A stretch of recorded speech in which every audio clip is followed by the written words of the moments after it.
Y José le explica, la paz no va a venir de mí, va a venir de Dios.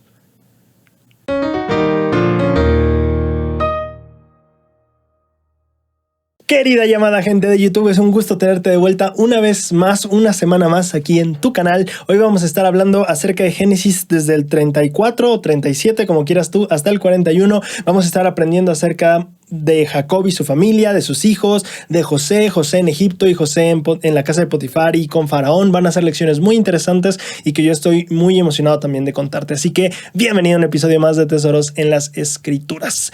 Antes de comenzar, el recordatorio que ya es costumbre o matutino. Este miércoles 2 de...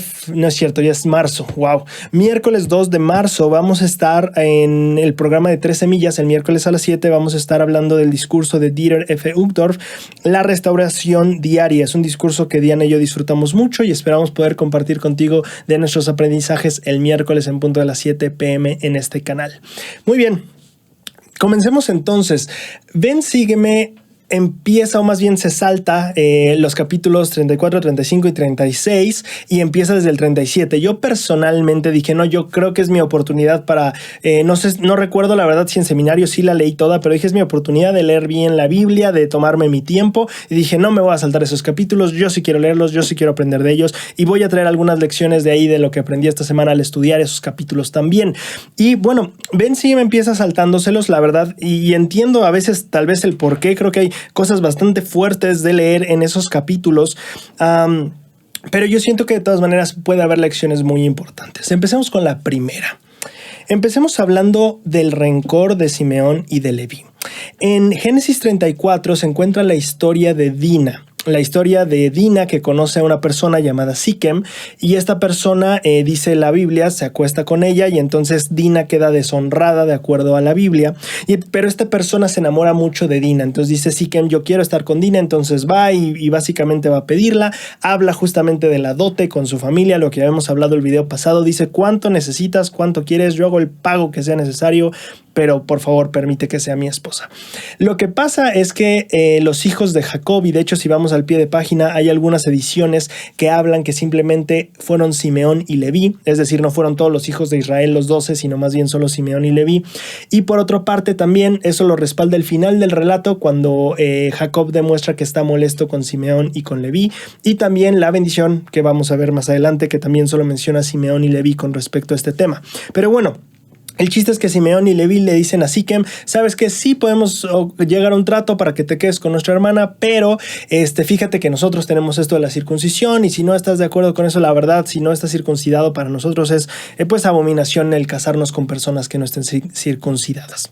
Entonces Siquem dice, sale, si eso es lo que me pides, yo lo hago y sin ningún problema. Yo y toda mi casa, porque eso es lo que le piden, tú y todos los tuyos tienen que circuncidarse para que entonces, si quieres tú tomar de nuestras mujeres y nosotros de las tuyas, podamos hacerlo.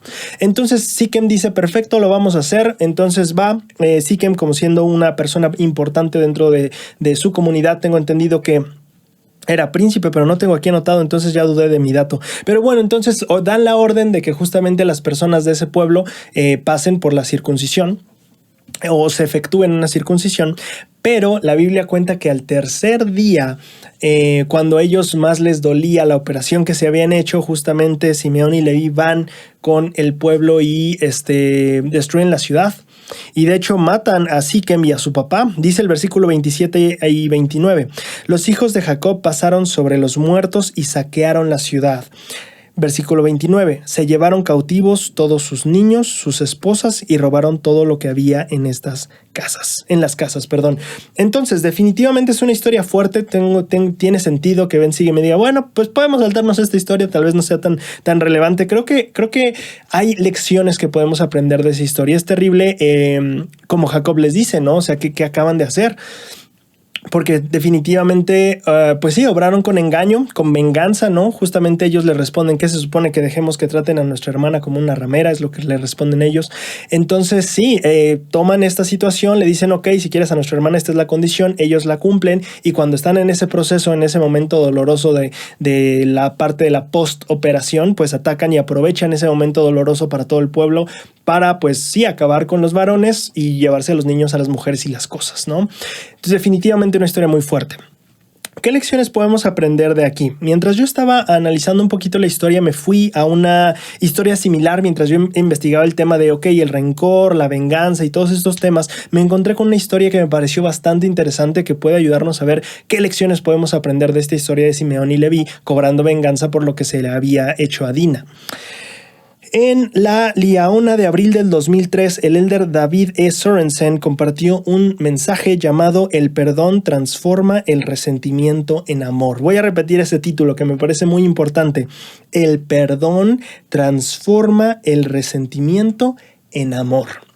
El elder Sorensen empieza, a la mitad me parece, empieza a contar la historia de su papá, de unos amigos de su papá. De hecho, es el hermano Chet y el hermano Walt.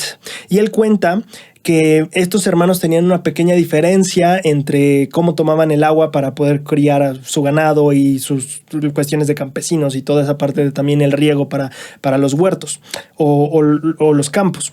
Y entonces él dice que estas diferencias empezaron a crecer entre estas dos personas llamadas Chet y Walt. Y entonces dice, al caldearse los ánimos, empezaron a utilizar como armas las palas que llevaban y accidentalmente Walt le pegó a Chet en el ojo, dejándolo tuerto. Estas dos personas estaban teniendo riñas, estaban teniendo roces. En una de esas se sube un poquito el nivel del conflicto y ocupan palas y sin intencionadamente, por accidente, entonces Walt se queda sin ojo. No es cierto, Walt le pega a Chet y Chet se queda tuerto. Pasaron los meses y los años y Chet no pudo perdonar ni olvidar. La cólera que sentía por haber perdido el ojo se hacía más y más grande y su odio se intensificaba en su interior. Un día Chet fue al granero, tomó el rifle del estante, montó su caballo y se dirigió hacia la compuerta de la acequia. Cuando Walt apareció, Chet le disparó y le quitó la vida. Luego montó su caballo, se dirigió a casa y llamó a la policía para informarles que acababa de matar a Walt. Chet fue juzgado y declarado culpable de asesinato y sentenciado a una cadena perpetua. A menudo mi padre lamentaba cuán trágico fue que Chet y Walt, esos vecinos y amigos de la infancia, hubiesen permitido que la ira destrozara sus vidas. Me impactó mucho leer esta historia porque se me hizo como muy acorde a lo que estamos justamente aprendiendo en este capítulo del Antiguo Testamento. ¿Cómo puede ser que la ira o la venganza o los sentimientos de rencor justamente pueden tomar un papel importante no solo para cobrar la vida de alguien más, sino también para cobrar la misma mía? Porque la persona que pasa en este relato dice, sí, le quita la vida a esta persona que lo había dejado ciego, pero finalmente pues también tiene cadena perpetua. Él ya no va a salir de la cárcel. Todo el resto de su vida va a estar encarcelado. Entonces, esta historia ilustra muy bien cómo a veces la ira nos lleva no solo a destruir la vida de otros, sino también la misma vida propia. Nos lleva en ese deseo de destrucción, no nos damos cuenta que finalmente también está destruyendo nuestra propia vida. Los sentimientos de rencor no solo son, o lamentablemente no solo tienen la función de destruir la vida de aquella persona que nos hizo daño, sino también destruir nuestra propia vida. Y eso creo que es la lección que tenemos que aprender aquí, que creo que por lo menos yo me llevo de esta historia. El rencor no solo está tratando de hacer que cobrando venganza destruyas algo en el otro, sino que también estás destruyendo algo en ti. Al momento en el que buscas destruir algo en el otro, probablemente también estás destruyendo algo similar en tu propia vida. Ahora, hay una enseñanza que me gusta muchísimo. En la Conferencia General de octubre de 1973, el elder Marion D. Hanks compartió un discurso llamado El perdón, la forma más grande del amor. El perdón, la forma más grande del amor. Y lo que comparte él me gustó muchísimo, se los voy a compartir. Se informa que el presidente Brigham Young dijo una vez que el que se ofende cuando no se había ninguna intención de ofender es un tonto. Y el que se ofende cuando sí había una intención de ofender regularmente es un tonto. Esta frase es muy interesante, me dio bastante curiosidad cómo es. O sea, aquella persona que se ofende cuando no había intenciones de ofender, dice él, es un tonto. Pero aquella persona que se ofende cuando había intenciones de ofender, también regularmente es un tonto. Me llamó mucho la atención porque finalmente es cierto. O sea, hubiera o no intención. Regularmente una forma muy fácil de tal vez no ofenderte y cosas así, siento yo, es justamente darte cuenta de que tal vez las intenciones no las estás interpretando como deberían. Tal vez esa persona no lo hizo con esa intención. Sin embargo, esta lección de Brigham Young nos lleva al siguiente nivel de evitar el rencor y los sentimientos de venganza. Es darte cuenta que, bueno, y si lo hizo con intención, ¿qué? ¿Vas a dejar que entonces te afecte y vas a tomar ese papel de la ofensa? El discurso continúa. Luego se explicó que hay dos cursos de acción a seguir cuando uno es mordido por una serpiente de cascabel. Uno puede, por ira, miedo o vergüenza, perseguir a la criatura y matarla. O puede darse prisa para sacar el veneno de su sistema. Si seguimos el curso de este último ejemplo, probablemente sobrevivamos. Pero si intentamos seguir el curso del primer ejemplo, es posible que no estemos el tiempo suficiente para terminarlo. Si una víbora o cierto animal venenoso te pica, el ejemplo es, bueno, ¿qué vas a hacer? ¿Vas a perseguir al animal y golpearlo para vengarte de que te mordió, o lo vas a morder tú también de vuelta, o te vas a ocupar de sacar el veneno que hay en tu sistema? Si te ocupas de sacar el veneno, probablemente vivas y todo salga bien. Pero si te ocupas de hacerle daño a ese animal que te mordió y te dejó algo venenoso en tu sistema, lo que me llamó muchísimo la atención fue esta frase: es posible que no vivas el tiempo suficiente para terminar la tarea. Es posible que no vivas el tiempo suficiente para terminar la tarea. Y claro, en un ejemplo de que te pique un animal venenoso, ok, es cierto, tal vez el animal se arrastró y te va a costar trabajo agarrarlo. Y es muy literal que tal vez no vivas para acabar tu hazaña de lastimar al animal que te lastimó. Sin embargo, si lo aplicamos a este ejemplo y lo vemos en el contexto de la historia que les acabo de contar de Chad y Walt, lo que aprendemos es cierto. Es cierto, o sea, el costo de la vida ahí está. El tomar la venganza en tus manos y el efectuar el sentimiento que tienes de rencor, el llevarlo a la práctica, el tangibilizarlo, te va a costar la vida. Y entonces es muy real lo que dice. Es posible que no estés el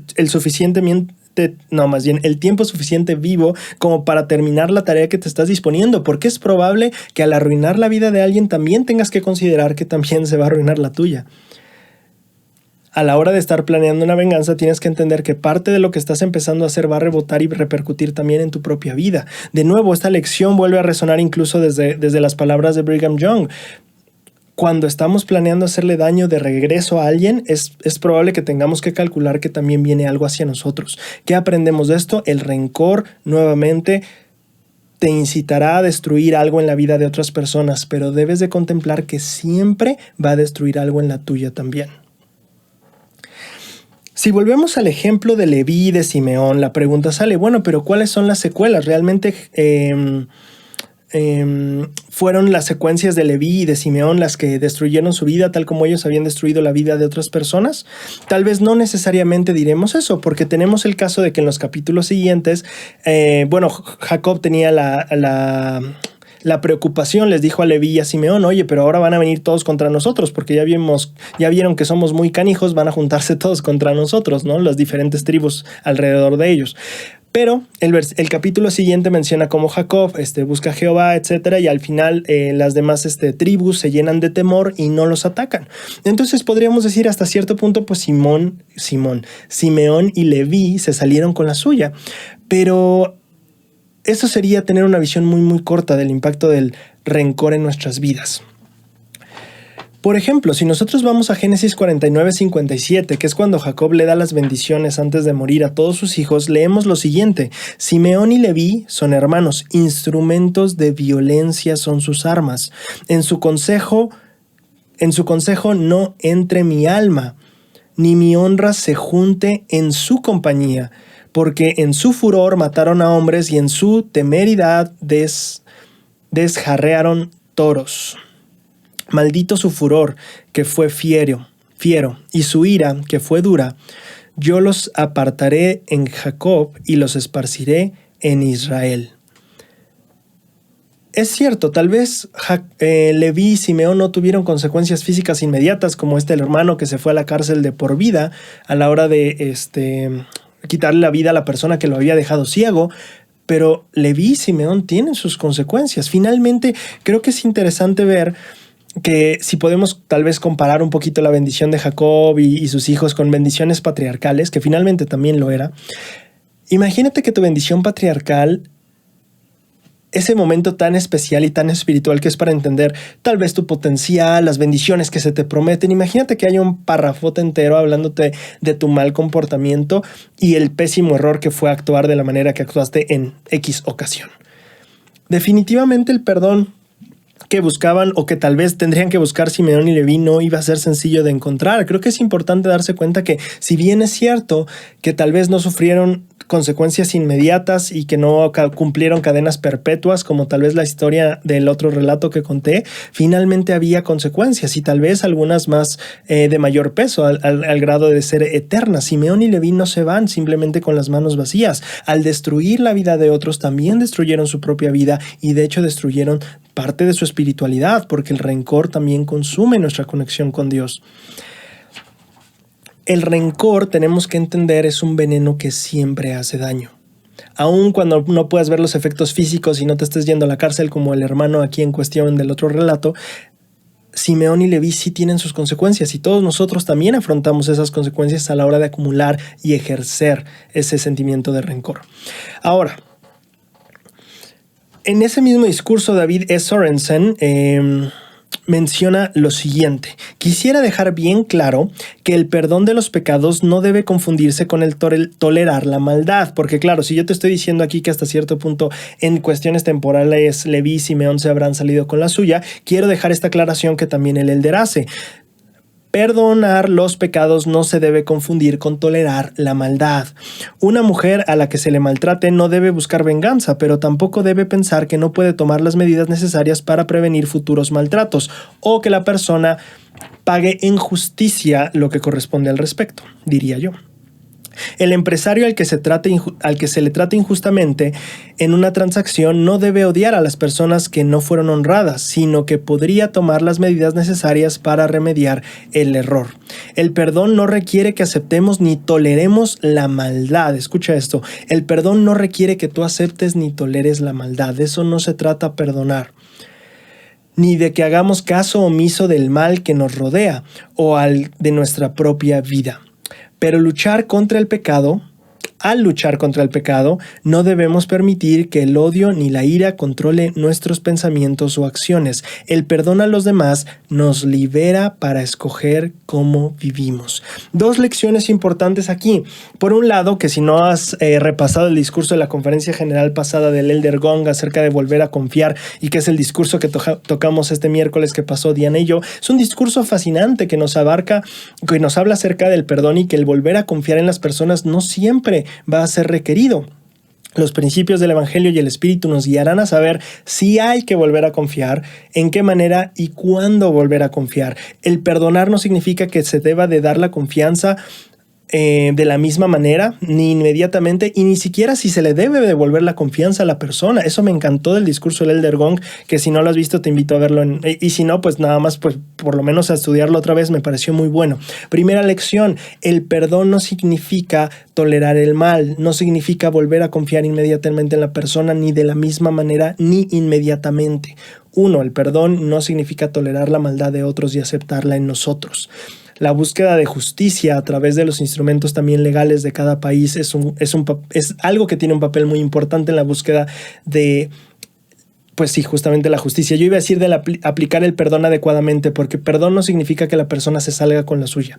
Y la segunda lección que me parece muy interesante que el Elder Sorensen nos da es que cuando estamos luchando, o sea, ese es el peligro.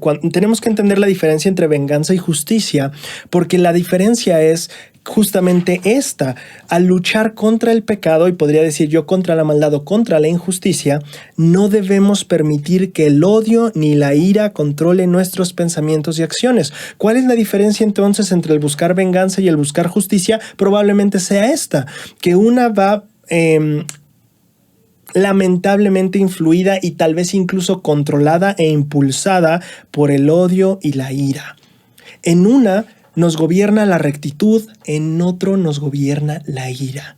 Qué interesante clave nos da aquí el Elder Sorensen en esta liaona del 2003 para distinguir un poquito de nosotros mismos. Creo que a veces justamente cuando uno se siente herido, y es muy válido tener los sentimientos de enojo, de frustración, esta impotencia ante la injusticia. Sin embargo, y claro, todos debemos buscar la justicia y que al final de cuentas las personas que han ejercido algún perjuicio contra alguien pues también paguen lo que corresponde de acuerdo a la justicia.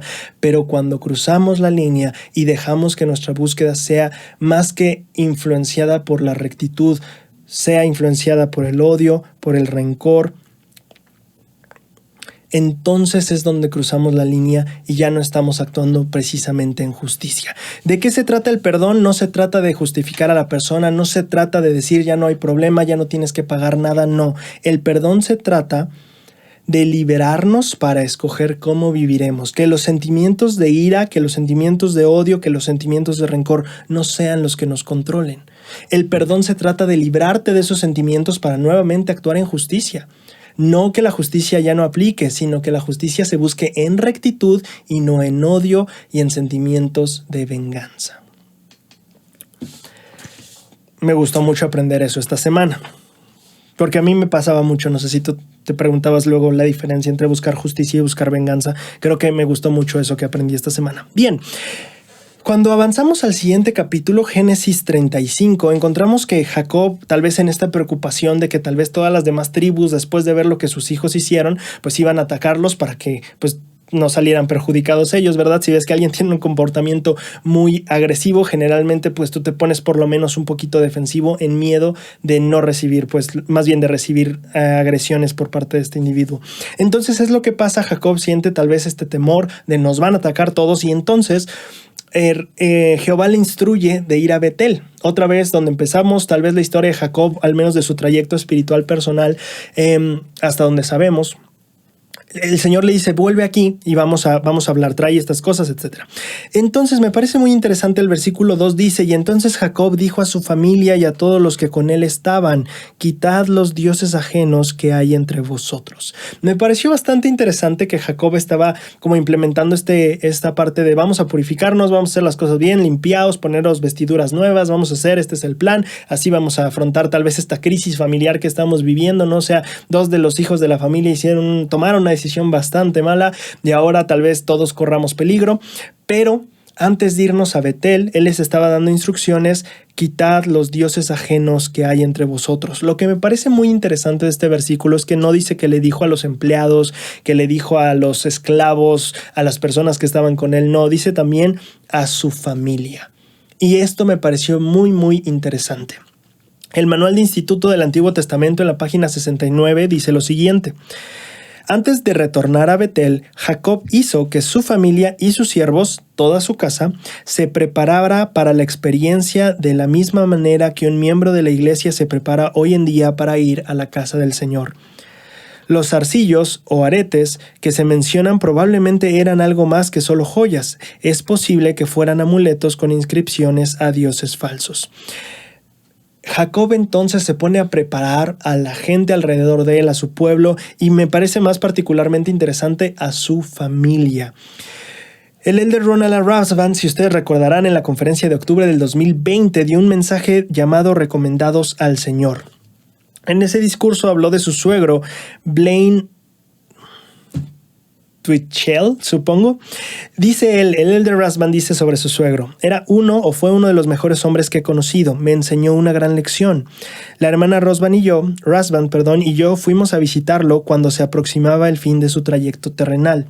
Cuando entramos a su habitación, su obispo estaba a punto de irse. Al momento de saludar al obispo pensé, qué obispo tan agradable, se encuentra aquí ministrando a un miembro de su barrio.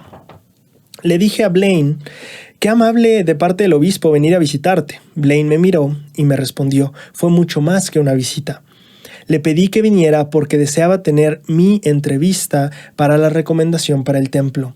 Deseo irme recomendado al Señor.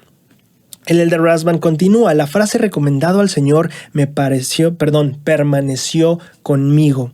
En la entrevista del templo, ustedes y nosotros tenemos la oportunidad de examinar nuestra alma con respecto a nuestra fe personal en Jesucristo y su expiación.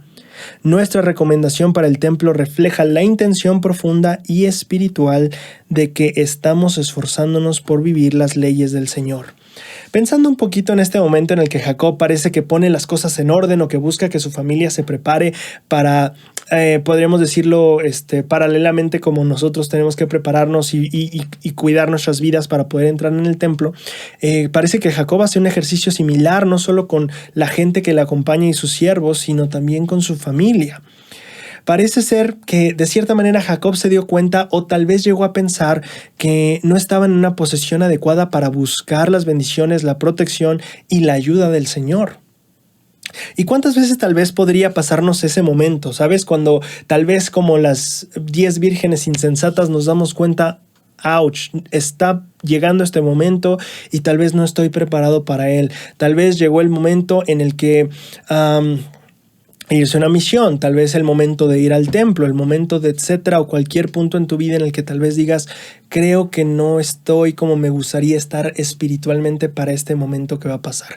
Tal vez una ordenanza, tal vez el domingo en la Santa Cena, tal vez la bendición patriarcal.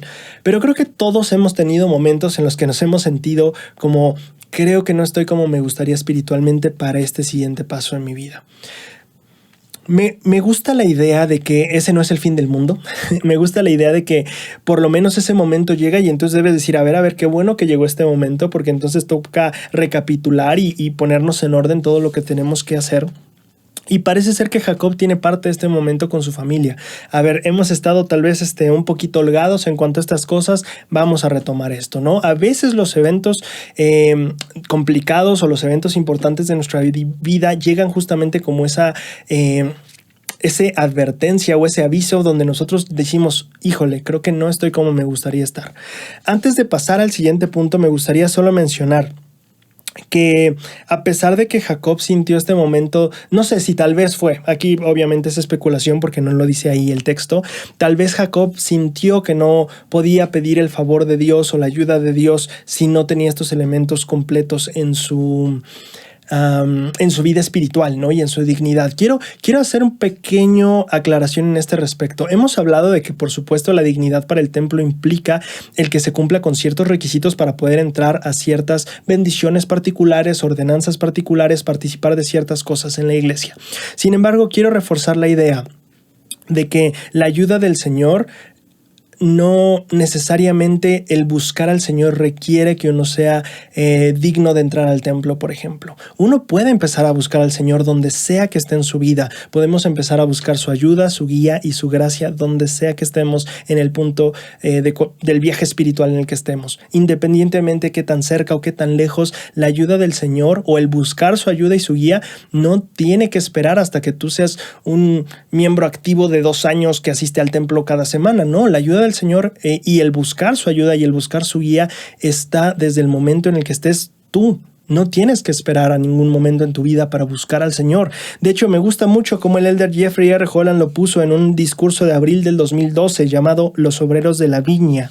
Él dijo, ciertamente lo que Dios más disfruta de ser Dios es el gozo de ser misericordioso, especialmente con los que no se lo esperan y que a menudo piensan que no se lo merecen.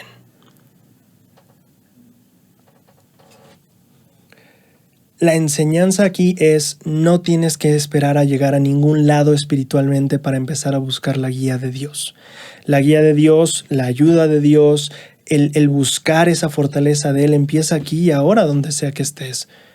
Claro que para entrar al templo vas a tener que hacer ajustes totalmente, para irte a una misión totalmente cierto, para hacer ordenanzas totalmente, para estar listo para tu bendición patriarcal, etcétera, etcétera. Por supuesto que vas a tener que llegar a un punto espiritual ahí, pero empezar a buscar la ayuda y la guía de Dios, no tienes que llegar a ningún punto. Esa ayuda, esa guía y ese apoyo que puedes buscar en Dios está ahí mismo donde tú estás. No tienes que llegar a ningún lado antes.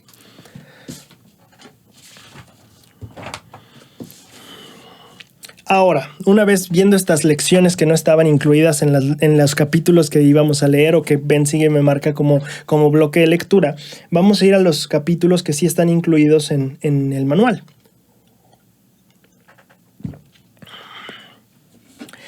En Génesis 37 aprendemos un poquito acerca de ya José y otros de sus hermanos, Rubén, Judá, etcétera, todos los hijos de Jacob ya estando un poquito más grandes, ya tal vez empezamos a tornar la historia más hacia ellos que hacia Jacob. Y de hecho en este capítulo 37 es justamente cuando Jacob le da una túnica a su hijo José, cuando los demás empiezan a sentir un poquito celosos de él, y de hecho José les repite, más bien les dice que tuvo sueños, que las espigas que se inclinaban, también las estrellas, el sol, la luna, y finalmente los hermanos empiezan a sentirse un poquito incómodos con eso, ¿no? Empiezan a sentir tal vez lo que podríamos llamar celos, tal vez otra vez el elemento del rencor, tal vez un poco de envidia, ¿sabes tú? Tal vez todos estos sentimientos empezaron a aflorar un poquito en la familia de Jacob. Quiero detenerme a hablar un poquito acerca de este evento. Primero que nada me gustaría aclarar un poquito acerca el tema de la túnica de José. El manual de instituto en la página 73 dice lo siguiente. Hay algunas dudas en cuanto a qué era en realidad la túnica de José. El vocablo hebreo significa una túnica larga con mangas, una túnica que cubría hasta los puños y los tobillos, semejante a las que usaban los nobles y las hijas de los reyes. Entonces, en primer lugar, era una vestidura semejante a las hijas de reyes, a los hijos de reyes. Entonces, en primer lugar, ya podemos ver que tal vez desde esa parte es, híjole, a José lo trata como rey. Y podría ser muy literal esta expresión en ese caso, ¿no? Por las vestimentas. Continúa el manual de instituto.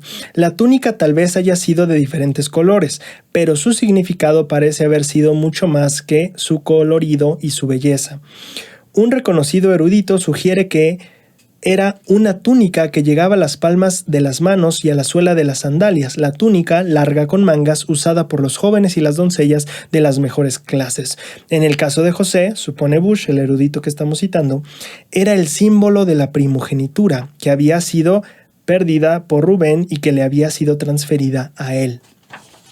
Ahora, claro que es una suposición o una sugerencia que de esta persona podríamos interpretarlo así, podría ser que no, podría ser que sí, dependiendo también de, pues no estuvimos ahí, tampoco podemos saberlo a exactitud. Pero lo que sí podemos saber es que finalmente esto denotó, o más bien detonó en los hermanos de José, junto con los sueños, un poco de este celo que tal vez veíamos en Lamán y Lemuel en el caso de Nefi. Es como tú, siendo el menor, vas a gobernarnos a todos nosotros. ¿Por qué habríamos de estar por debajo de ti? ¿Cómo que nos vamos a inclinar hasta ti? ¿Cómo tú vas a enseñorearte de nosotros? Etcétera, etcétera, ¿sabes? Y entonces empieza un poquito esta pequeña o gran rivalidad entre sus hermanos y ellos. Creo que analizando un poquito los sentimientos de envidia, porque fíjate, aquí estamos viendo diferentes sentimientos y estamos hablando de una familia, vamos a hablar de problemas que hay en la familia. El rencor es un problema que tenemos a veces en la familia, lo hablamos hace ratito. Ahorita vamos a hablar de un primo, por así decirlo. Vamos a hablar un poquito acerca de la envidia, que podría estar muy ligada con el rencor, pero no necesariamente surgir de la misma manera que el rencor. El rencor surge de que alguien nos haga algo y queremos vengarnos. La envidia surge tal vez de que me gustaría tener algo que él tiene y yo no. Entonces, el elder Jeffrey R. Holland, en este discurso que ya les mencionaba yo sobre los obreros de la viña, que por cierto creo que es un muy buen material si quieres complementar tu estudio de estas secciones, los obreros de la viña, Jeffrey R. Holland, en abril de 2012, en la conferencia general. Él dice en este discurso: hermanos y hermanas, habrá ocasiones en nuestra vida cuando otra persona reciba una bendición inesperada o algún reconocimiento especial. Ruego que no nos sintamos heridos y desde luego que no sintamos envidia cuando la buena fortuna le llegue a otra persona. El que otro reciba no nos quita a nosotros. Eso me gusta mucho. El que otro reciba no nos quita a nosotros. No estamos en una carrera el uno contra el otro para ver quién es el más rico o el que tiene más talento o el que es más hermoso o incluso el más bendecido. La carrera en la que realmente estamos es contra el pecado. Y con toda seguridad, la envidia es uno de los más universales. Entonces dice, cuidado, porque justamente en una carrera, contra el pecado, podríamos confundirnos o podríamos perder la perspectiva y pensar que es una carrera de ver quién logra más bendiciones o más lo que sea, y entonces permitir que justamente aquel pecado contra el que se supone que es la guerra, justamente se infiltra entre nosotros, el pecado o el mal de la envidia. El Elder Holland continúa, más aún, la envidia es un error que continúa indefinidamente. Obviamente sufrimos un poco cuando nos sobreviene un infortunio a nosotros, pero la envidia exige que suframos por toda buena fortuna que le sobreviene a todos los que conocemos. Esto es muy interesante. Fíjate lo feo de la envidia. Cuando a alguien le pasa algo malo, pues nos sentimos mal naturalmente. ¿Sabes qué? No tuve un buen día, etcétera. Nos sentimos mal, naturalmente pasa. Pero la envidia no solo es que te sientas mal por lo que te pasa malo a ti, sino el sentirte mal por lo que le pasa bien a alguien más. Fíjate eso, la envidia de cierta manera logra que lo bueno que pasa te hace sentir mal. Qué interesante truco y qué maravillosa estratagema y cosa retorcida es esto de la envidia, ¿no? Entonces, no me siento mal porque me vaya mal a mí, sino más bien me siento mal porque le vaya bien a alguien más. Elder Holland continúa, qué futuro brillante. Tragar otro litro de vinagre cada vez que alguien de nuestro alrededor tenga un momento feliz. Me gusta mucho cómo define el Elder Holland la envidia. Un futuro en el que se traga un litro de vinagre cada vez que le va a alguien bien. Sean bondadosos y estén agradecidos de que Dios es bondadoso. Es una forma feliz de vivir. ¿Te acuerdas que hace apenas unas semanas estábamos hablando acerca de vivir de una manera feliz? El Elder Holland dice, ser bondadosos y estar agradecidos de que Dios es bondadoso es una de esas maneras de vivir de manera feliz. Yo solo quiero terminar con una reflexión al respecto de esto de la envidia. Entiendo en cierta parte que el Elder Holland decía, ¿no? La envidia es como cuando sientes que alguien está ganando cosas y tú no. Y el Elder Holland aclara, hey, tranquilo, el que otras personas ganen no te quita a ti. Sin embargo, los hermanos de José sí pudieron haber sentido eso. Principalmente Rubén, tal vez. Porque era la persona que decía, oye, era mi primogenitura. Tal vez estoy enojado porque al ganar tú la primogenitura significa que ya no es mía. Y en ese aspecto sí, podremos decir que Rubén perdía algo cuando José lo estaba ganando. En ese caso, que otro gane sí significaba que yo perdiera, porque eso era para mí. Y muchas veces los casos de envidia se dan más bien por esto, porque justamente sentimos que lo que nos correspondería a nosotros se lo está llevando alguien más. Ahora, en el caso de Rubén, lamentablemente lo que puedo decir es que la humildad requiere que también aceptemos las consecuencias de nuestros propios errores, de haber perdido yo la primogenitura y que ahora le toque a otra persona. Y de hecho parece que Rubén lo hace así, porque Rubén es la persona que le salva la vida a José en última instancia, si leemos el relato. Entonces parece que no era un problema de Rubén, parece que era un problema de otros de sus hermanos, y parece que entonces que sí aplica lo que el Elder Holland decía, ¿no? Siento que está ganando y siento que yo pierdo, aunque en realidad pues no, siempre ha sido así. O sea, la posición de primogenitura de todas maneras no te iba a tocar a ti, le iba a tocar a Rubén. Rubén en dado caso sería el que estuviera envidioso, pero parece ser que Rubén no era así. Rubén es el que le salva la vida a José. Quiero meditar un poquito acerca de los 10 mandamientos. No sé si tú te has puesto a pensar, a mí me llamaba mucho la atención esto. Los 10 mandamientos casi todos son cosas que se puedan observar. El no usar el nombre de Dios en vano, el respetar el día de reposo, el no robar, el no cometer adulterio, el no decir falso testimonio. Parece ser que todas son acciones físicas.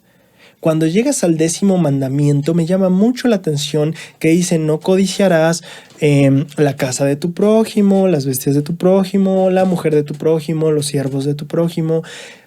Interesantemente, creo que es tal vez el único de los 10 mandamientos que no se puede observar. No es algo que se pueda hacer con nuestras manos o que se pueda hacer físicamente. El codiciar no es una acción que se puede ver, a diferencia de los otros mandamientos. Y me parecía a mí muy interesante que el 10º mandamiento fuera justo así, uno que no se viera, uno que no podía hacerse, como el robar. Se puede ver que uno toma algo, el día de reposo, etcétera, ¿sabes? Son acciones. La codicia no es una acción, es un sentimiento.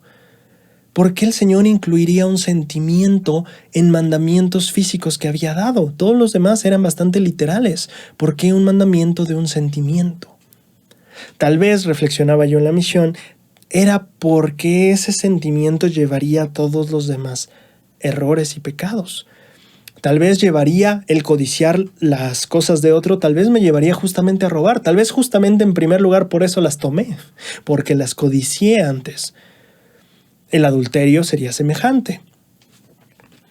El día de reposo podríamos asemejarlo también con eso, la mentira. Creo que podríamos ligar los mandamientos, todos los demás mandamientos a esta parte de codiciar. Y a mí me llamaba mucho la atención porque entonces aprendo que la codicia, y si lo vemos aquí con la parte tal vez lo asociado que puede estar con la venganza o los sentimientos de rencor, aprendemos que la codicia no solo podría consumir nuestras vidas, podría consumir nuestra espiritualidad. Y en el caso de la familia de José, y con este ejemplo en las Escrituras, no solo podría consumir nuestra vida y nuestra espiritualidad, la codicia, si dejamos que su poder entre en nuestras vidas, también podría acabar con nuestra familia. Eso es lo que estamos viendo en el ejemplo de José.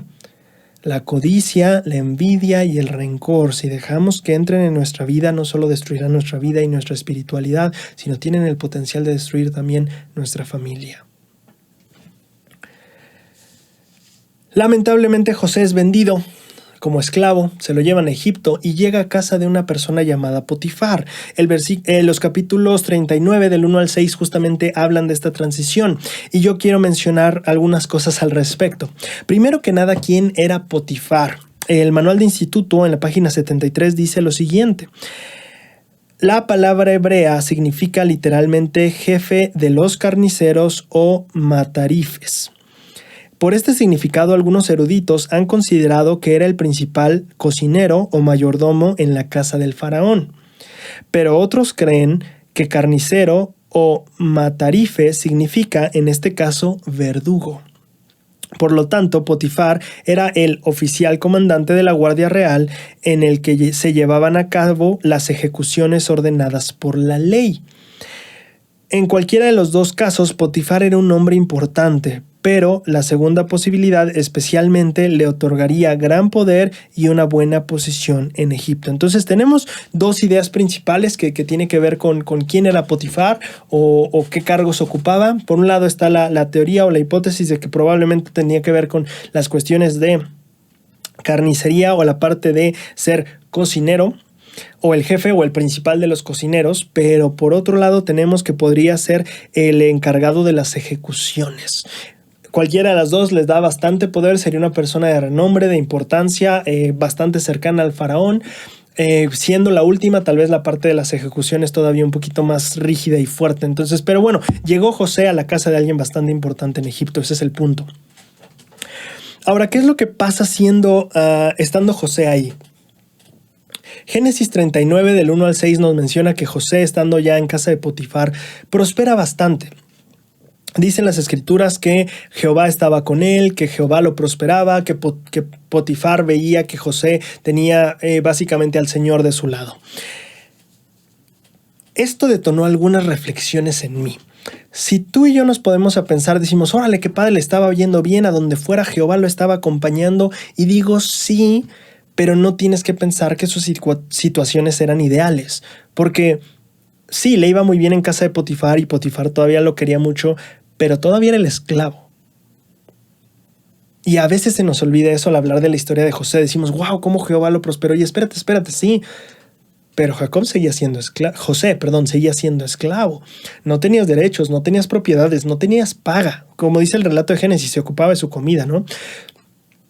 Eres un esclavo. Digo, te va muy bien y haces todo muy bien y tu amo está muy satisfecho con lo que estás haciendo, pero sigue siendo tu amo, sigue siendo un esclavo. Y eso me hizo pensar muchísimo en las perspectivas de la vida. El relato de Génesis a veces o al menos yo en mi mente, yo recuerdo que lo pensaba como muy bueno, como que José le estaba yendo muy bien, y en parte sí, ¿no?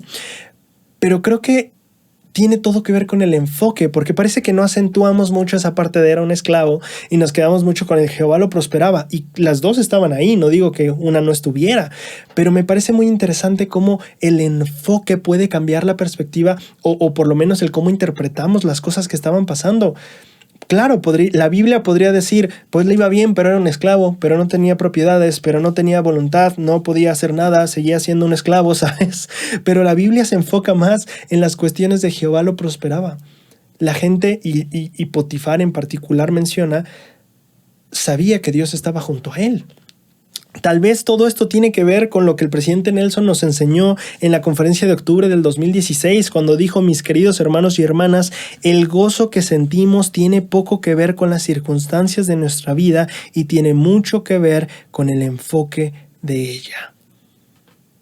Tal vez justo por eso, cuando yo crecía y me contaban el relato, yo lo conocía, o incluso leyéndolo, tal vez hasta ahorita fue cuando realmente reflexioné, pero un segundo, José no dejaba de ser un esclavo. Las circunstancias no del todo cambiaban. ¿Por qué es que lo notamos como más alegre o más positivo? Tal vez justo por lo que el presidente Nelson nos dice: el enfoque.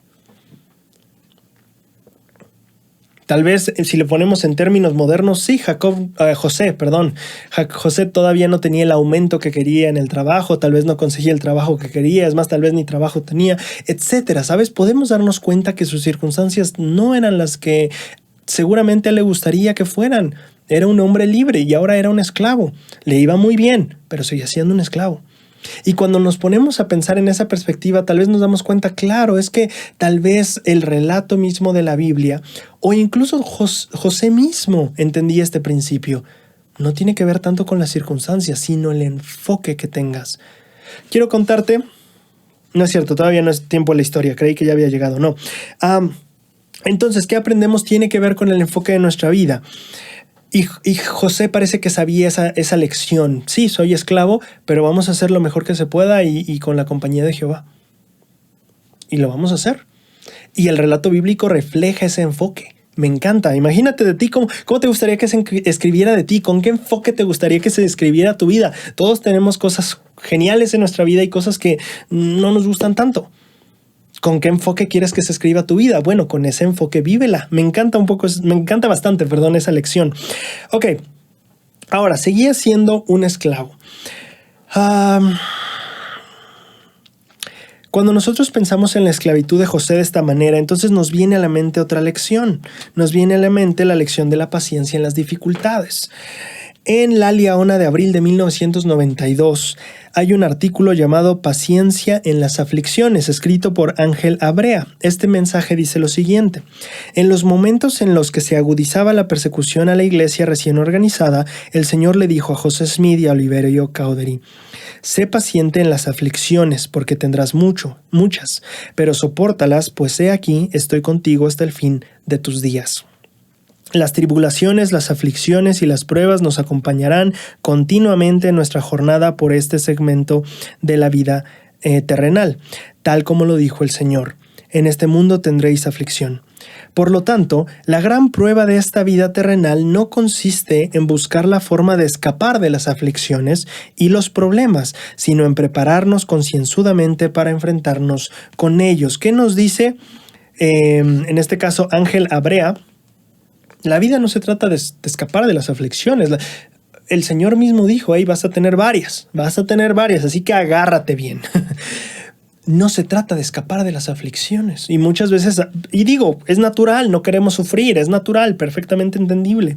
Pero el propósito de la vida no es huir o escaparnos o saltarnos o evitar las aflicciones necesariamente. Tampoco se trata que te pongas a buscar estar afligido. Pero es esta parte de entender que la vida incluye las aflicciones. Tal vez José lo entendía bastante bien. Tal vez José entendía que su vida no se trataba de vivir lo más nice y cool que se pudiera. Tal vez entendía que su vida no tenía que ser todo el tiempo como le gustaría que fuera. Tal vez entendía que no eran las circunstancias, sino el enfoque que le daba. El presidente Eyring enseñó en la conferencia de abril del 2004 una lección que para mí ha cambiado muchísimo el enfoque de las dificultades en la vida. El elder Eyring enseñó: la prueba que nos da un Dios amoroso no es ver si somos capaces de sobrellevar la dificultad, sino si la sobrellevaremos bien. Esa lección es muy importante. Para mí fue muy impactante. Esta frase cambió mi perspectiva acerca de las dificultades. Dios no está viendo a ver si pasas las dificultades y sobrellevas la dificultad. Todos vamos a sobrellevar la dificultad de una u otra manera. Todos vamos a pasar por dificultades estando en la iglesia, fuera de la iglesia, creyendo en Dios, no creyendo en Dios. Y todos vamos a pasar la muerte de un familiar y todos van a tener que afrontarse con eso y superar el asunto o confrontarlo. A todos pueden tener un mal día en el trabajo, a todos los pueden correr, todos van a tener que lidiar, independientemente de que crean o no en Dios, todos van a tener que lidiar con esas dificultades. Tal vez como José, va a haber gente que cree en Dios que vaya a la cárcel inocentemente, va a haber gente que no cree en Dios que va a la cárcel inocentemente, lamentablemente. Pero aquí el punto entonces no es poner pruebas solamente y pasar pruebas. El punto es cómo vas a pasarlas, cómo vas a sobrellevar las pruebas. Esa es la verdadera prueba que dice el presidente Eyring: el Dios amoroso no nos da solo pruebas para que las sobrepasemos. No. Es pruebas para ver cómo las sobrepasamos. Las pruebas van a pasar. Inevitablemente la vida va a avanzar, el tiempo va a avanzar, todos terminaremos nuestra etapa mortal, las pruebas se acabarán. El punto no es si avanzamos y sobrellevamos las pruebas, todos vamos a hacer eso. Algún día las superaremos, moriremos, todos iremos a lo que sigue. El punto no es si las sobrellevas, sino cómo las sobrellevas. Y en ese aspecto parece que José cumplió muy bien su tarea. No era solo pues estar con Potifar y ser esclavo, no. Voy a dar lo mejor y darle el mejor enfoque posible y enfocar mi vida en lo mejor que pueda. Soy esclavo, sí, pero también soy hijo de Dios, también creo en Jehová, y este también es mi enfoque. Más bien, este es mi enfoque. ¿Tiene sentido? Ahora, creo que cuando a José lo encarcelan, porque tú ya sabrás que pues finalmente José, la esposa de Potifar, empieza a seducirlo. Justamente en Génesis 39, del 7 al 20, leemos esta historia donde la esposa de Potifar busca seducir a José, no lo logra, lo inculpa y finalmente lo mandan a la cárcel. Hay dos datos bastante interesantes que creo que dan mucho a entender o dejan ver mucho el carácter de José en esta serie de eventos. Lo primero es acerca de la esposa de Potifar. El manual de instituto en la página 75 dice lo siguiente: el motivo de que Potifar tenía gran autoridad dada por Faraón y posiblemente era jefe del cuerpo de verdugos es extraño. No es cierto, no copié lo que necesitaba copiar.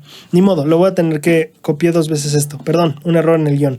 Ok, lo que básicamente decía el manual de instituto en esa parte era que si nosotros nos ponemos a pensar un poquito en la respuesta de José, él dice, pues tú, mi amo me ha reservado, no me ha reservado nada sino a ti. Es decir, Potifar me ha dado todo excepto a su esposa.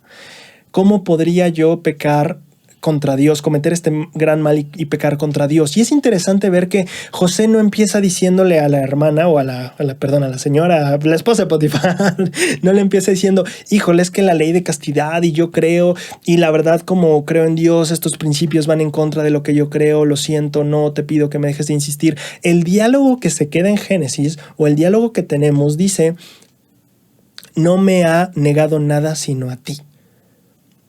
Interesantemente, lo que José explica no necesariamente tenía que ver con Dios y los mandamientos y la ley de castidad, sino más bien con su amo y lo que le había dado a José.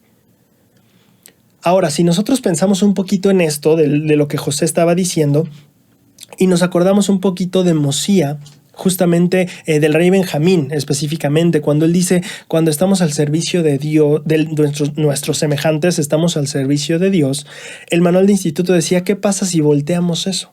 Cuando nosotros servimos a nuestros semejantes, servimos a Dios. ¿Qué pasa cuando pecamos contra nuestros semejantes? El principio indicaría que pecamos en contra de Dios. Entonces parece ser, dice el manual de instituto, que José entendía este principio. Pecar contra tus hermanos es pecar contra Dios. Dañar a tus hermanos es dañar a Dios. Servirle a tus hermanos es servirle a Dios. Dañar a tus hermanos es dañar a Dios. Y entonces parece ser que en este movimiento o en este entendimiento de las cosas, José da esta explicación diciendo, mi amo, no. O sea, no solo el temor de voy a pecar contra Dios, sino también estaba el no voy a dañar a otra persona. No puedo hacerle esto a mi amo. Lo podemos poner en nuestras vidas como no puedo hacerle esto, y no necesariamente en la connotación sexual que lleva esto, pero tal vez en la cuestión de cómo tratamos a nuestros semejantes. No puedo hacerle esto a mi hermano, no puedo hacerlo esto a mi padre, no puedo hacerlo esto a mi amigo. ¿Cómo yo haría este grande mal y pecaría contra mi Dios? Parece ser que el principio es que José entendía pecar contra tus semejantes es pecar contra Dios, dañar a tus semejantes es dañar también a Dios. Y en el sentido de tal vez sentimientos y corazón, finalmente no podemos dañar físicamente a Dios. ¿Pero tiene sentido? José parece ser que tenía muy claro esto. Dañar a mi prójimo, servir a mi prójimo, es hacerlo a Dios. Esa es la primera cosa que aprendemos del carácter de José. La segunda que aprendemos es sobre Potifar. Por motivo de que Potifar tenía gran autoridad, ahora sí es la cita que te estaba leyendo hace rato, es extraño que José solamente haya sido encarcelado y no ejecutado. Los esclavos acusados de intentar violar a la esposa de su amo habrían recibido un castigo más severo, pero José solamente fue encarcelado. ¿Puede ser que Potifar conociera el carácter de José y el de su esposa, y entonces sospechara de la verdad? Y, al verse obligado por las circunstancias a tomar medidas disciplinarias, dio a José un castigo más leve. Cualquiera que haya sido el caso, la mano del Señor ciertamente salvó a José de lo que de otro modo hubiera sido una muerte segura. Claro, totalmente de acuerdo. A ver, espérate, si Potifar era alguien con poder, ya bueno, di tú que era el panadero, era alguien con poder, con estatus, porque era el mero de los panaderos o de los cocineros del rey, del faraón. Un esclavo que trata de abusar de la esposa de su amo no le va bien seguramente. No le va bien. Ahora, más aún si Potifar si era el encargado de las ejecuciones. Con mayor razón tal vez podría haber acabado con José en ese instante. ¿Qué nos deja esto aquí a ver? Que por alguna razón, y como dice el manual de instituto, podríamos decir, bueno, Jehová lo salvó. Por alguna razón Potifar no lo castiga con la crueldad y tal vez fuerza que un esclavo que trata de abusar de la esposa de su amo sufre. ¿Por qué? Y a mí me gusta pensar un poquito en que tal vez eso daría otra pista del carácter de José.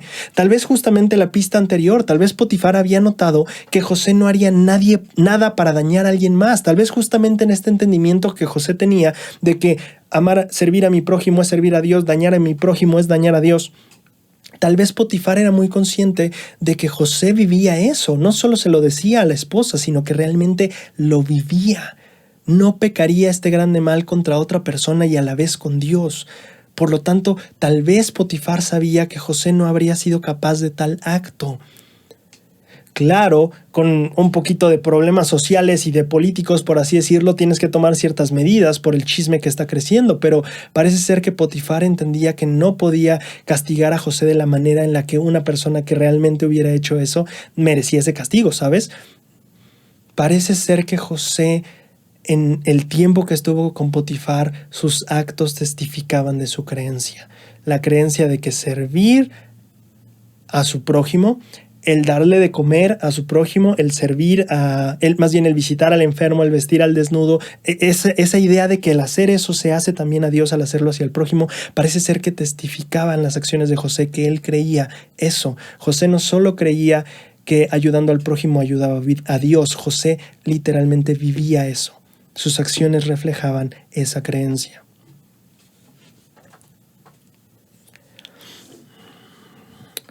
Ahora, independientemente de eso, José va a la cárcel. Finalmente, tal vez un castigo bastante menor para tal vez el que pudo haber recibido. En este aspecto, las escrituras dicen, y más particularmente Génesis 39 del 21 al 22 dice: mas Jehová estaba con José y le extendió su misericordia y le dio gracia ante los ojos del jefe de la cárcel. Y el jefe de la cárcel entregó en manos de José a todos los presos que había en aquella prisión. Todo lo que se hacía ahí, él lo hacía. Ah, caray, entonces José se vuelve el encargado de la prisión. Esto creo que deja notar más cosas del carácter de José, aparte de lo que ya vimos. Ahora sí te voy a contar una historia. Un maestro de instituto nos contó la historia de otro de sus alumnos, que ahora yo te voy a contar. Resulta que este alumno notaba que en la universidad había un maestro que parecía que estaba en contra de él. Entonces este alumno decía, este maestro está en contra de mí, no me trata muy bien, me da bajas calificaciones, creo que se la está tomando personal por la religión que tengo. Me parece que esta persona practicaba una religión más oriental, no recuerdo realmente ese dato, pero sí el alumno decía, este profesor se la trae contra mí por mi religión, por ser miembro de la Iglesia de Jesucristo de los Santos de los Últimos Días. Y entonces dice este alumno que un día dijo, voy a confrontarlo, no se vale que me trate así por mi religión. Y entonces este alumno va con el profesor después de clases, ya que todos se habían ido, y dice, profesor, yo quiero hablar con usted. Y el profesor le dice, ok, siento que usted me discrimina y me trata mal, usando las palabras de esa anécdota de hace años, dice, yo siento que usted me trata mal por ser mormón. Y el profesor le dice, ¿qué?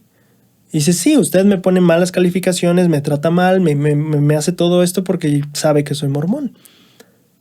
Y el profesor le dijo, ¿qué es eso? Ni siquiera sé qué es ser eso de mormón. No, yo te trato así porque tú eres mediocre. Tú eres un alumno mediocre, entregas tarde, entregas en mala forma y con una mala investigación. Tus trabajos son mediocres. Te trato así porque me pareces un alumno mediocre. Si quieres, otro día nos sentamos a hablar de qué es eso de ser mormón, pero yo te trato así porque eres un alumno mediocre y me molesta que seas así. Y este alumno dice que el mundo se le paró, ¿no? O sea, de repente dijo, ay, ouch, como que le cayó el 20 y dijo, sí es cierto, no estoy cumpliendo como debería con estas partes. Y peor aún, porque ahora yo vengo, dizque, porque mi religión, y ahora resulta que como ejemplo de religión soy un mediocre. Y entonces dice que empezó a cambiar su actitud en cuanto a su escuela y en cuanto a las cosas y en cuanto a sus tareas, en cuanto a esa materia. Y dice que efectivamente las cosas empezaron a cambiar, que realmente se dio cuenta que el trato que le daba el profesor era porque lo consideraba alguien que le valía la escuela y que le valía su materia, ¿sabes? Me llama mucho la atención la historia de este alumno que justamente expresaba que ahora quiero esforzarme porque... Ah, no, ya me acordé, espérate, qué bueno que me acordé de este dato, ni siquiera lo apunté en el guión, mira, es pura ayuda del espíritu, ni me acordaba este dato. Lo que pasa es que el maestro le dice, no sé qué sea ser mormón, pero lo que yo sé de ti, o lo que yo sé de los mormones por causa de ti, es que son mediocres, le dijo su maestro. Y dice él que le dolió mucho, dijo, no, le dio, no, o sea, yo si soy un mediocre, dímelo a mí, pero no lo digas a mi religión. Y entonces el alumno dice que se determinó a cambiar eso. El maestro le dijo eso. De lo que yo sé de los mormones por solo conocerte a ti es que son mediocres. Entonces, si tú realmente crees que yo te trato mal por ser mormón, no, es porque eres un mediocre. Ahora, ojalá que no sean así todos los mormones, le dijo el maestro. Y espero que tú me demuestres que no son así. Espero que tú me demuestres que es realmente un mormón. Y espero que sean industriosos, que sean activos, que entreguen lo que se debe entregar. Entonces él dice, el alumno se compromete a justamente cambiar y cambia toda esa parte. Perdón que ya les hice la historia toda revuelta, pero así cayó en mi mente. Entonces me pareció muy interesante que justamente este alumno compartía la reflexión. Me determiné a que la gente supiera que yo era miembro de la iglesia y que yo fuera un ejemplo de lo que debería ser un miembro de la iglesia, decía él. Yo quiero que sepan que si soy miembro de la iglesia, soy alguien que se esfuerza, que si soy un alumno aquí, soy alguien que se esfuerza, que da lo mejor en cada lugar en donde está. No quiero que piensen que, sí, yo no soy un mediocre, no debería comportarme como tal. Esa fue su reflexión. Ahora, ¿qué tiene todo esto que ver con lo de José? Lo siguiente. En La Liahona de febrero de 1960 hay un discurso llamado El Don de Midas. Es del elder Sterling Welling Seal. El elder Welling dice lo siguiente. Existe una interesante leyenda en la antigua mitología griega que narra la historia de Midas en un pequeño estado griego. Dionisio o Baco, uno de los dioses griegos, le concede al rey Midas su deseo de que lo que sea que toque se convierta en oro. Según la leyenda, este don resultó contraproducente y cuando hasta sus alimentos y a su propia hija tocaba, estos se convirtieron en oro. El rey le rogó entonces al dios Dionisio que le retirara esa facultad. Esta dádiva de Dionisio a Midas fue de corta duración, pero hay personas que han revivido los poderes de ese don y actualmente poseen la admirable facultad del rey de Midas. Todos nosotros conocemos a personas que tienen la gran habilidad de que parecen convertir en oro todo lo que tocan. Quiero reflexionar un poquito en esta historia. Ya pensamos en José yendo a la cárcel y se vuelve la persona a cargo de la cárcel. O sea, le dicen, oye, pues tú nos acaba confiando muchísimo el carcelero en él y lo pone a cargo de la cárcel. Y ya hablamos de esta historia de este alumno que dice, su maestro le dijo, oye, pues lo que yo sé de ti es que pues a donde vas eres un mediocre, ¿no? Me parece muy interesante que son ahorita en este caso polos opuestos, ¿no? José a donde iba justamente tenía este poder de que la gente confiara en él, de que dejaba huella, ¿no? Y una huella positiva. Y esto es justamente a lo que se refiere el Elder Welling con el don de Midas.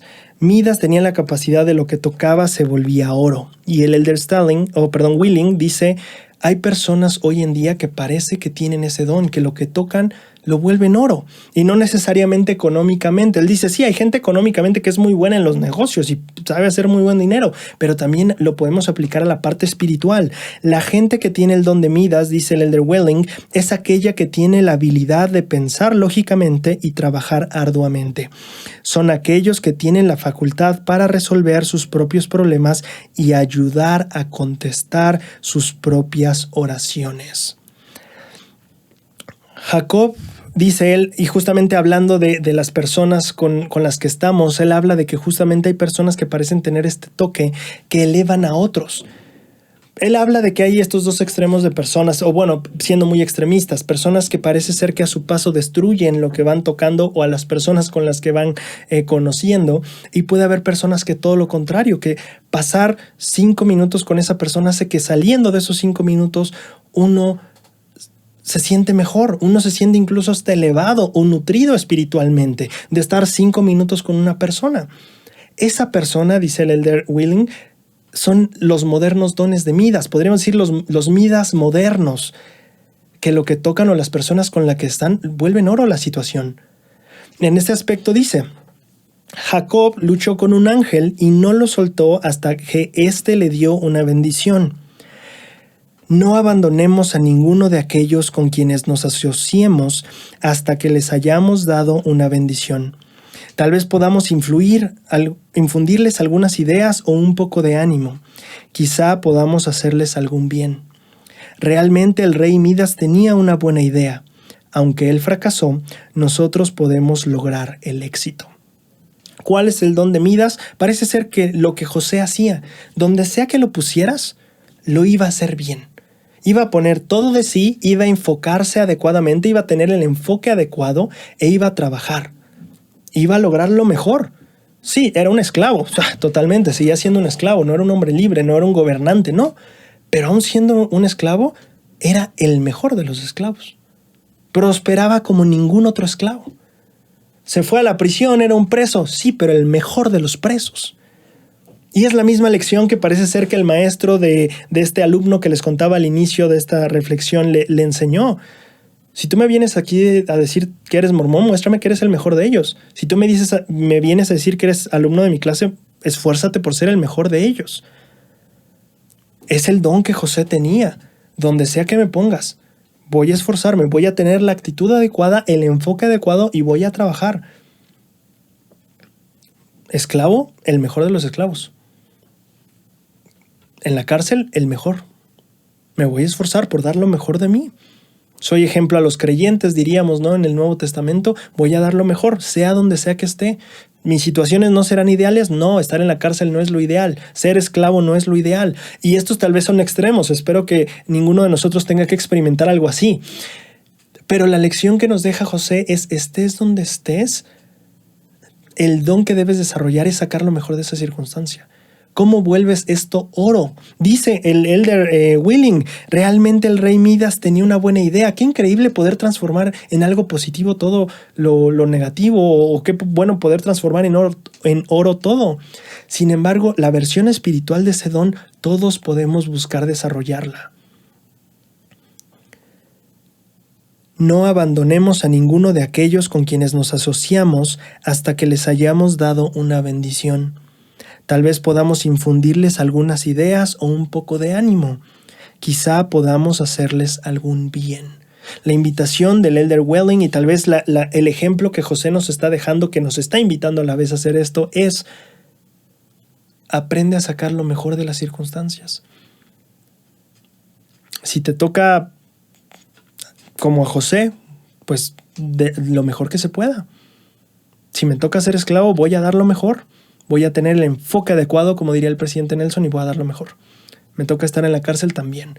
Y los frutos se veían. José era alguien que desarrolló el don de Midas. Donde sea que lo pusieras, lo iba a hacer bien. Y no necesariamente eso significa perfecto. Significa perspectiva adecuada, enfoque apropiado y trabajo duro. Donde sea que pusieras a José, iba a hacerlo bien. No perfecto, pero lo iba a hacer bien. Y esta lección de carácter nos llevamos en esta etapa de la vida de José en la cárcel. Ponme donde sea, yo voy a hacerlo también. La gente va a quererme, va a tener confianza en mí, voy a hacer un excelente trabajo. Esa era la vida de José, donde sea que lo pusieras. Ahora, dentro de estar en prisión pasa esta parte de los sueños que el panadero y el copero tienen. No los vamos a analizar, pero sí quiero hablar un poquito acerca de los sueños y tal vez compartir una cita que podría ayudarte en esto que tal vez nos pueda surgir la duda sobre la relación que hay entre los sueños y la revelación. ¿Qué relación hay entre los sueños y la revelación? Creo que la mejor cita que yo podría darte al respecto es una cita del elder Richard G. Scott en la Conferencia General de abril del 2012, en un discurso llamado «Cómo obtener revelación e inspiración en tu propia vida». En el discurso él dijo lo siguiente: se puede recibir revelación mediante un sueño, cuando hay casi una transición imperceptible entre el estar dormido y el despertar. Si te esfuerzas por aprender, es decir, por aprehender su contenido de inmediato, podrás registrarlo con detalle. Si no, se esfumará con rapidez. Por lo general, a la comunicación inspirada durante la noche la acompaña un sentimiento sagrado durante toda la experiencia. El Señor utiliza personas a quienes les tenemos un gran respeto para enseñarnos verdades en un sueño, puesto que confiamos en ellas y escuchamos su consejo. Es el Señor quien está enseñando mediante el Espíritu Santo. Sin embargo, en un sueño, Él puede hacer que nos sea más fácil entender o que se conmueva más nuestro corazón enseñándonos mediante alguien que amamos y respetamos. Fin de la cita. Y es todo lo que tengo. La verdad no me he metido mucho a investigar sueños y revelación, pero espero que eso te sirva. Bien.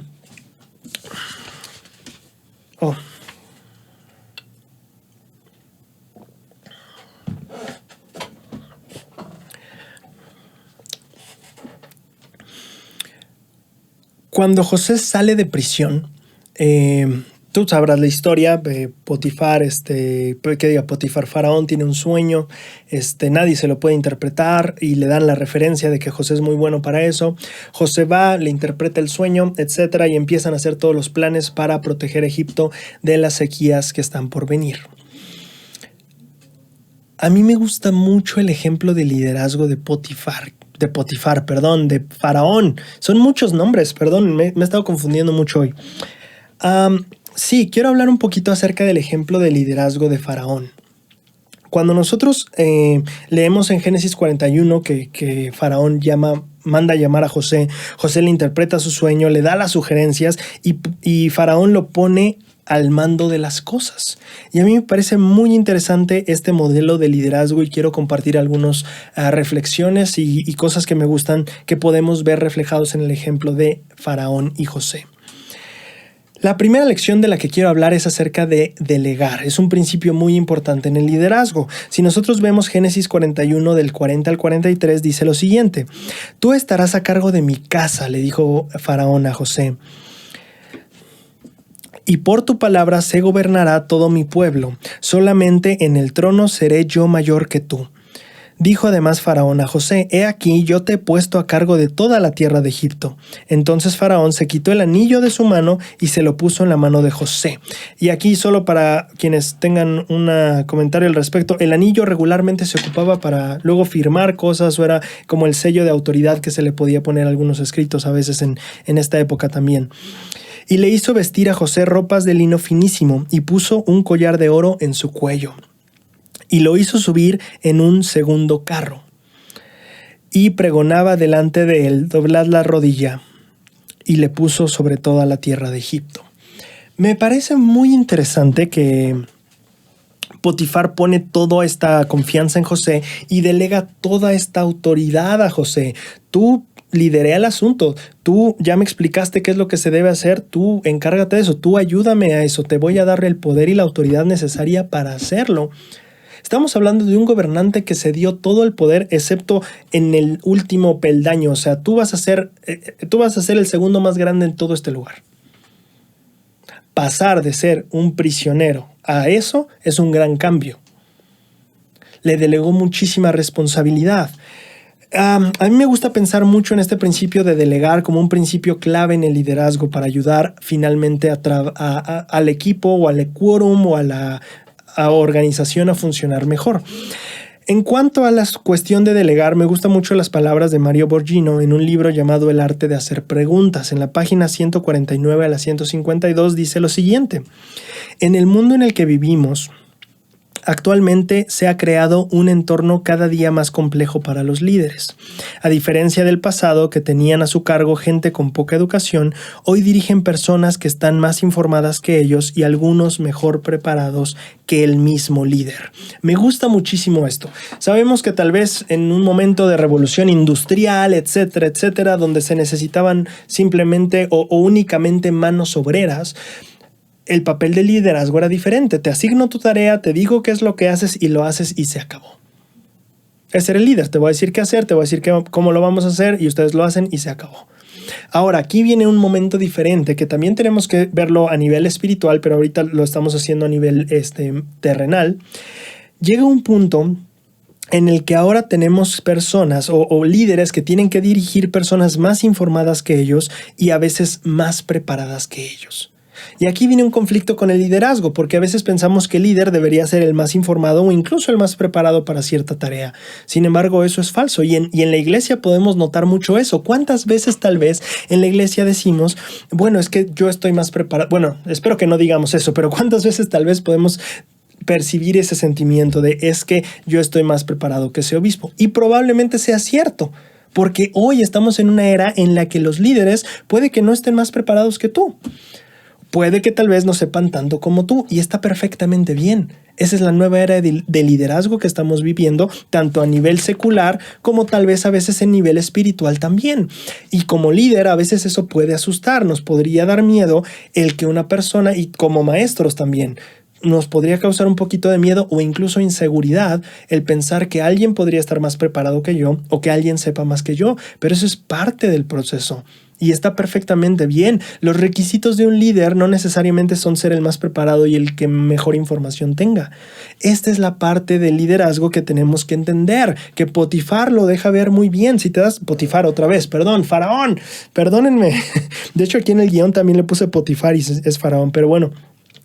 Si te das cuenta, justamente Faraón estaba viviendo ese momento preciso en el que la persona enfrente era un prisionero. Pero parece ser que sabe más que yo y hasta me dio consejos de cómo lidiar con la crisis que ni sabía que existía. Entonces, 1, sabe más que yo de una crisis que ni siquiera yo sabía que existía, pero 2, ya me dijo cómo lidiar con ella.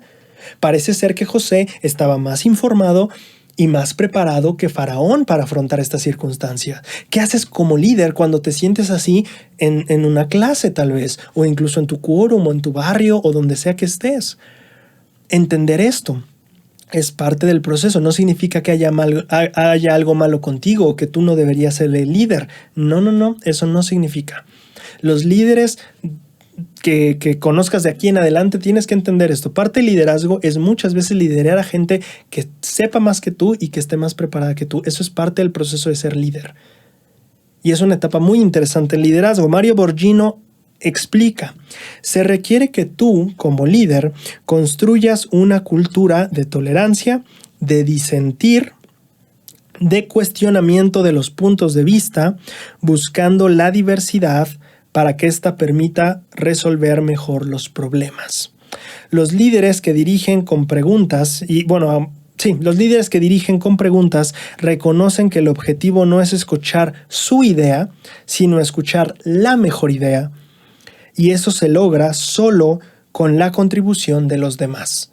Y esto es muy importante en el liderazgo. No siempre tienes que tener tú como líder las mejores respuestas, las mejores ideas, la mejor información, ni siquiera la mejor preparación. Si tú eres un líder que está un poquito asustado por agarrar una batuta que dices, no siento que tengo la capacidad o que alguien más podría hacerlo mejor, la verdad es que probablemente sí. Pero de eso no se trata el liderazgo. El ser líder no se trata de que eres el más capaz, el más inteligente o el que tiene las mejores ideas. Esa etapa de liderazgo a nivel humanidad la estamos dejando atrás.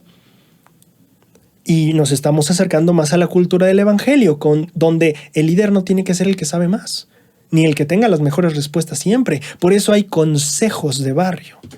Por eso hay consejos de organización, consejo de historia familiar, consejo de obra misional, porque no se espera que el líder sepa todo.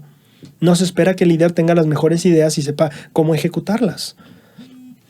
A medida que nos involucramos como equipos y como consejos, el Señor nos inspira y llegamos a las mejores respuestas, como diría Borgino en su libro. Estamos en una época donde el no ser el más capacitado no necesariamente es algo que te descalifica como líder. Al contrario, la habilidad que tú tengas para usar las herramientas que otros aportan en el equipo es lo que va a dar un buen liderazgo para ti. Lo voy a repetir. Si tú te das cuenta, yo no soy el más capaz, ni el que tiene más información aquí, ni el que sabe más, ni tiene las mejores respuestas, no te preocupes. Justamente tu liderazgo tiene que ver con saber cómo utilizar las herramientas que entre todos estamos dispuestos a ofrecerte y poner a tu disposición. Ese es el liderazgo que hoy tenemos que abordar. No el sé más, no el conozco más, no. ¿Cómo vamos a ayudarnos entre todos? ¿Y cómo voy a dirigir para que entre todos nos ayudemos? Ese es el liderazgo que tenemos que observar. Si nosotros nos vamos a la conferencia de abril del 2020, en ese entonces consejero de los hombres jóvenes Douglas D. Holmes dio un discurso llamado En lo más profundo de mi corazón, donde dijo lo siguiente. En una ocasión el presidente Russell M. Nelson dijo a los jóvenes, confío plenamente en ustedes. Fin de la cita. El Elder Holmes dice, padres y líderes adultos, y aquí lo podemos aplicar a cualquier liderazgo. Él era presidente de la presidencia de los hombres jóvenes, pero esto se puede aplicar a todos nosotros en nuestro liderazgo. Hermanos líderes, los invito a ver a los jóvenes o a los miembros de su quórum o de su consejo como el presidente Nelson los ve. A medida que estas personas sientan su amor y su confianza, al alentarlos y enseñarles a dirigir, para después hacerse a usted a un lado, ellos lo sorprenderán a usted con sus ideas, con sus habilidades y con su compromiso con el evangelio. Este consejo fue dado para jóvenes, para líderes de jóvenes. Asegúrate que tu joven sabe que lo amas, que confías en él, aliéntalo y enséñale a dirigir y después hazte a un lado y no le estorbes y mira nada más cómo te va a sorprender. El mismo consejo aplica para todo tipo de liderazgo. ¿Qué era lo que Potifar estaba viendo? ¿No estaba a punto de ver un milagro de cómo el Señor iba a salvar a toda su nación? ¿Qué tuvo que hacer? Hacerse a un lado. José, hazlo tú. Si el Señor te está dirigiendo a ti, hazlo tú. El líder no tiene que ser el héroe todo el tiempo. El líder es aquel que sabe dejar a cada quien brillar en su tiempo. No él es el centro de atención, sino cómo ayudo a que los demás brillen en lo que deben brillar. Y entonces es lo que Potifar hace muy bien. Dice, ok, José, tú sabes más que yo, tú estás más preparado que yo, te delego esta cuestión.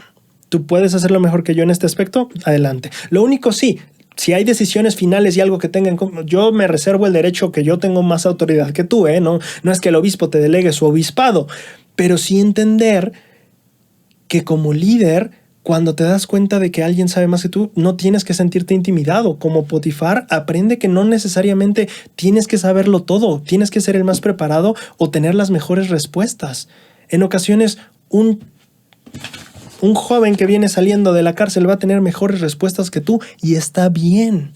El liderazgo se trata de también la humildad que uno debe de tener como líder para saber que no tiene que saber todo, que va a haber personas que sepan más que yo, y que eso está bien, que en el momento adecuado, cuando lo sienta también por el Espíritu, estoy dispuesto a delegar esa parte porque otra persona también lo podrá hacer.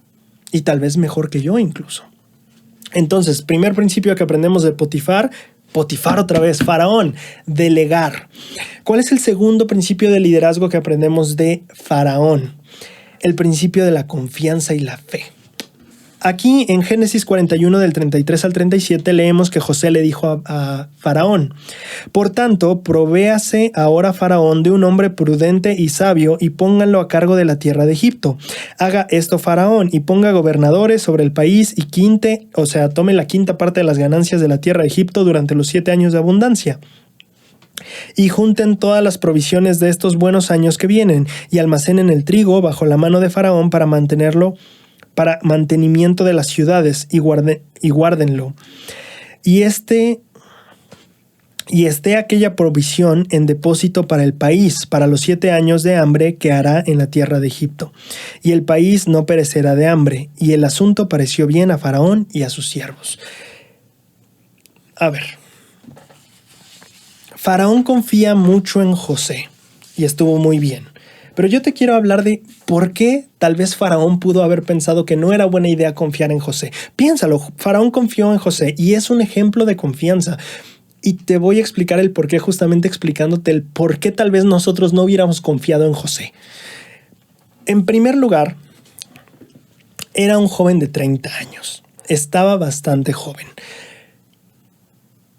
Es un chamaco, tal vez no tiene experiencia, es un joven. ¿Qué me va a venir a decir cómo gobernar un país? Tiene 30 años. ¿Qué me va a venir a decir? Tiene 30 años. Su edad. 2. José, hasta donde la historia nos dice, era un hombre soltero. Es decir, ni siquiera su casa había administrado propiamente. No había tenido una casa él. No había sido alguien que administrara ni su propia familia. ¿Qué va a venir a administrar un país? No solo es joven, sino que tampoco tiene experiencia de administración. Claro, podríamos decir, bueno, en la casa de Potifar, en la cárcel, totalmente, estoy de acuerdo. Pero él no había tenido una casa, no sabemos si había sido responsable de un presupuesto, de ver cuestiones económicas y alimentarias y agrarias y cultural, ¿cómo se llama? Agriculturales de toda una nación. Tal vez podría ser alguien que no cuenta con la experiencia para eso. 3. José no era egipcio. José era un hebreo. Ni eres de aquí.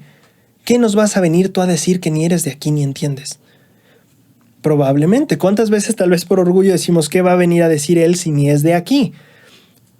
Esa era la tercera razón por la que tal vez Faraón pudo haber dicho: no, José, gracias, bye, a la cárcel otra vez. La cuarta razón, y que creo que para mí es una de las fundamentales. José le estaba proponiendo un plan a 14 años. Faraón estaba a punto de comprometer un plan de 14 años. A veces ni sabemos qué carrera elegir y son 4 años, deja tú 14 años. Y no solo estabas comprometiéndote tú y tu carrera, no. Toda tu nación.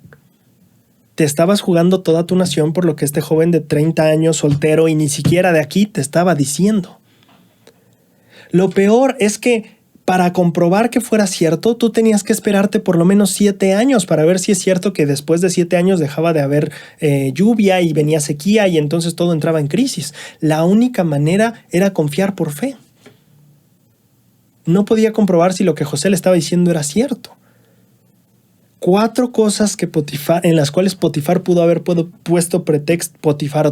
Faraón pudo haber puesto pretextos para decir: no confío en ti. ¿O por qué tengo que confiar en ti? Tienes 30 años, nunca has administrado ni una casa, ni por ti solo sigues soltero. 3, ni siquiera eres de aquí. Y 4, ¿qué me voy a andar esperando 14 años para ver si tienes razón o no? No hay manera de comprobar que tienes razón. Ahora, esto puede ejemplificarse con 2 lecciones, que la primera creo que puede tener que ver con los profetas, justamente, con la confianza que podemos tener en ellos. Lección que no voy a tocar ahorita porque estamos hablando del liderazgo de Faraón. Entonces vamos a enfocarnos en esta otra lección. Si ponemos estos puntos de desconfianza al revés, los invertimos en puntos de confianza, ¿qué principios aprendemos de Faraón en cuanto a liderazgo y confiar en la gente? Ya vimos que tengo que delegar a los miembros de mi equipo, tengo que confiar en que ellos lo van a hacer o pueden hacerlo. 4 cosas que nos enseña Faraón sobre el confiar en otros. Confiar aún en su juventud. Confiar aún en su poca experiencia, que podríamos pensar. Confiar aún en la impropiedad. Y en este sentido solo me refiero a que José no era de ahí, en que tal vez tú dirías, bueno, pero José ni siquiera es de este departamento, o qué me va a decir la presidenta de Sociedad de Socorro, tal cosa, si yo estoy tratando de, no sé, ¿tiene sentido? Tal vez, ¿qué puede decir la hermana? Estoy pensando en un ejemplo y no me sale, perdón. Sí, el pensar en eso, o sea, que tal vez puede decirme, pensemos tal vez, ¿qué me puede decir el obispo de otro barrio si no es obispo? Yo soy el obispo de este barrio, ¿qué me tiene que decir? Y en cierto sentido entiendo, cada quien recibe revelación sobre su propia mayordomía, pero una sugerencia, un consejo no necesariamente se deben de tomar mal porque la persona no resida necesariamente en el área. Lo que parece ser es que Faraón estaba abierto a las sugerencias, incluso si venían de personas de las que no correspondería necesariamente dar ese consejo. Te voy a dar un ejemplo. Una vez, un hermano, yo era presidente, ya he contado esta historia, pero creo que encaja muy bien aquí con el ejemplo que estaba buscando y no se me ocurría.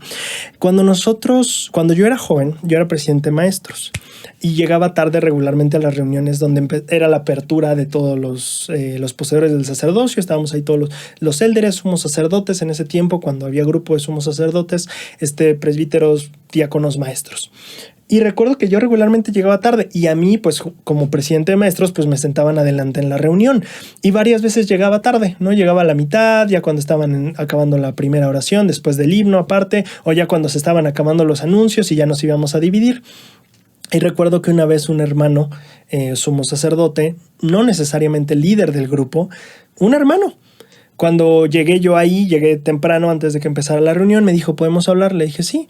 Y me dijo, que como líder debía cuidar un poco más mi puntualidad. Y no les voy a mentir, en ese momento mi primer pensamiento fue, ¿usted qué?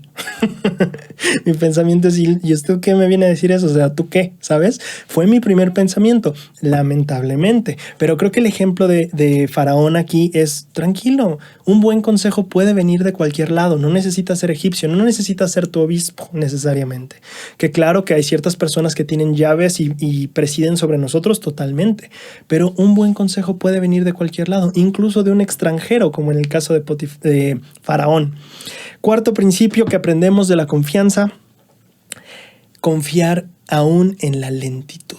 Cuando nosotros somos líderes esperamos, y a veces sí, esta es nuestra percepción, que cuando damos la instrucción, cuando la cosa queda clara, va a salir a la primera. La verdad es que no. Al momento de delegar y al momento de empezar a trabajar en equipo, tenemos que tomar conciencia de que es probable que tome tiempo el hecho de que la persona empiece a ejecutar correctamente o que empiece a desempeñarse correctamente. Pensamos que a veces una capacitación es suficiente y ya va a estar. Pues es que ya le expliqué. Sí, pero las cosas toman tiempo. La lección de Faraón fue que confió en José, aun cuando tuviera que esperar 7 años para comprobar que su decisión fue apropiada. Y a veces con una semana o un mes de que la persona no haya tal vez cumplido con nuestras expectativas, pensamos, tal vez fue una mala decisión. Faraón confió por 7 años antes de poderse dar cuenta que su decisión fue la adecuada. Hasta que empezó la sequía, Faraón no podía comprobar si realmente tomó la mejor decisión al darle a José toda esa autoridad.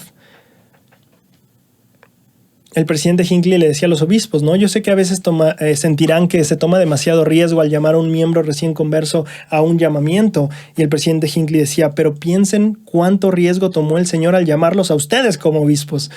Entonces muchas veces como líderes nos cuesta trabajo delegar, que fue la primera lección, y la segunda veces nos cuesta trabajo confiar en la gente. Es bueno tomar precauciones, sí, pero a la hora de estar trabajando y de ser líder hay que aprender estos 2 principios, el de delegar y el de la confianza. Y estos 4 en particular que nos enseña Faraón. Confiar a pesar de la juventud de las personas, sea juventud de años o sea juventud espiritual. 2, a pesar de la poca experiencia que parezca tener la persona. 3, a pesar de que tal vez incluso tal vez no nos parezca un fit o una persona adecuada a veces puede ser. Claro, porque José, ¿qué tendría que meterse en las cosas de Egipto si era hebreo? Y más en la política agraria, ¿no? Y 4, confiar a pesar de la lentitud que a veces pueda tomar esto. Si como líderes contemplamos que puede tomar tiempo el que la persona lo entienda, veremos que nuestro liderazgo va a hacerse más y más sólido. una capacitación no cambia necesariamente la vida, la conducta y el cómo opera una persona en su llamamiento. A veces necesitaremos justamente este tiempo de dar el espacio de cometer los propios errores en ocasiones, de dar el espacio de que vamos una cosa a la vez. Faraón le tuvo 7 años de confianza a José. Creo que podemos confiar en nuestra gente, aun cuando tome tiempo el que logremos los resultados que esperamos que den. Esos son los principios que aprendemos de Faraón y su liderazgo. Ya no vamos a hablar de la autosuficiencia porque ya queda poco tiempo y quiero acabar con calma el último tema. Aparte no era un tema espiritual, íbamos a hablar de dinero y de cómo mantenernos autosuficientes. Pero simplemente para mencionarlo, los ahorros son importantes. El manual de autosuficiencia menciona que después del diezmo, bueno, hay personas que dan su diezmo quincena o semana a semana, mes a mes. Hay gente que lo da anualmente. Como sea que lo des, el manual dice a la hora de acomodar las prioridades financieras, pues viene el diezmo y después no viene que pagar la casa, que pagar las deudas, que no. Viene el ahorro. Así que si tú eres de las personas que llega el dinero y aparta luego el 10% o vamos a ver el diezmo, lo aparto por acá, el manual de finanzas de autosuficiencia de la iglesia indica que después de apartar el diezmo, lo que viene es apartar el ahorro. Porque muchas veces decimos, es que no me alcanza para ahorrar. Sí, pero es que esperas a que el ahorro te sobre. Es lo mismo que con el diezmo. Si esperas hasta el final, probablemente no te va a quedar para el diezmo. Exactamente es lo mismo con el ahorro. El manual de autosuficiencia enseña, después de apartar el diezmo, apartas tu ahorro y después, ahora sí, a ver cómo me gasto el dinero. Es importantísimo. Solo por cuestión de preocupación financiera hacia la gente que ve este canal, lo ideal es que tú, viendo cuánto gastas al mes, tengas un ahorro que sea de 3 veces mínimo lo que gastas al mes. Es decir, que si hoy te quedas sin trabajo, tú tienes ahorrado lo necesario para vivir sin problema 3 meses. De renta, de pago de hipoteca, de gastos de auto, de gastos de transporte, de comida, de colegiatura, lo que sea que se pague. Tú tienes 3 meses, entonces empiezas a tener salud financiera, estabilidad y seguridad para un fondo de emergencia, lo que realmente es un fondo de emergencia. 3 meses. Esa es como la meta mínima a la que debes llegar. Por supuesto, todos empezamos con 1 mes, 2 meses, pero la idea es llegar a 3 y cuando puedas aumentar eso a 6, eso es lo ideal. Por eso el ahorro es antes de los gastos. O sea, es diezmo y después ahorro, porque tu meta debe ser, tengo que tener el dinero ahorrado para vivir sin ningún problema 3 meses y después llegar a vivir sin problema 6 meses. ¿Qué pasa en alguna emergencia? No hay problema. Hubo una emergencia, me corrieron del trabajo, no hay problema. Tenemos un colchón de 3 meses para buscar sin que nos estemos preocupando de que hay que comer mañana, ¿no?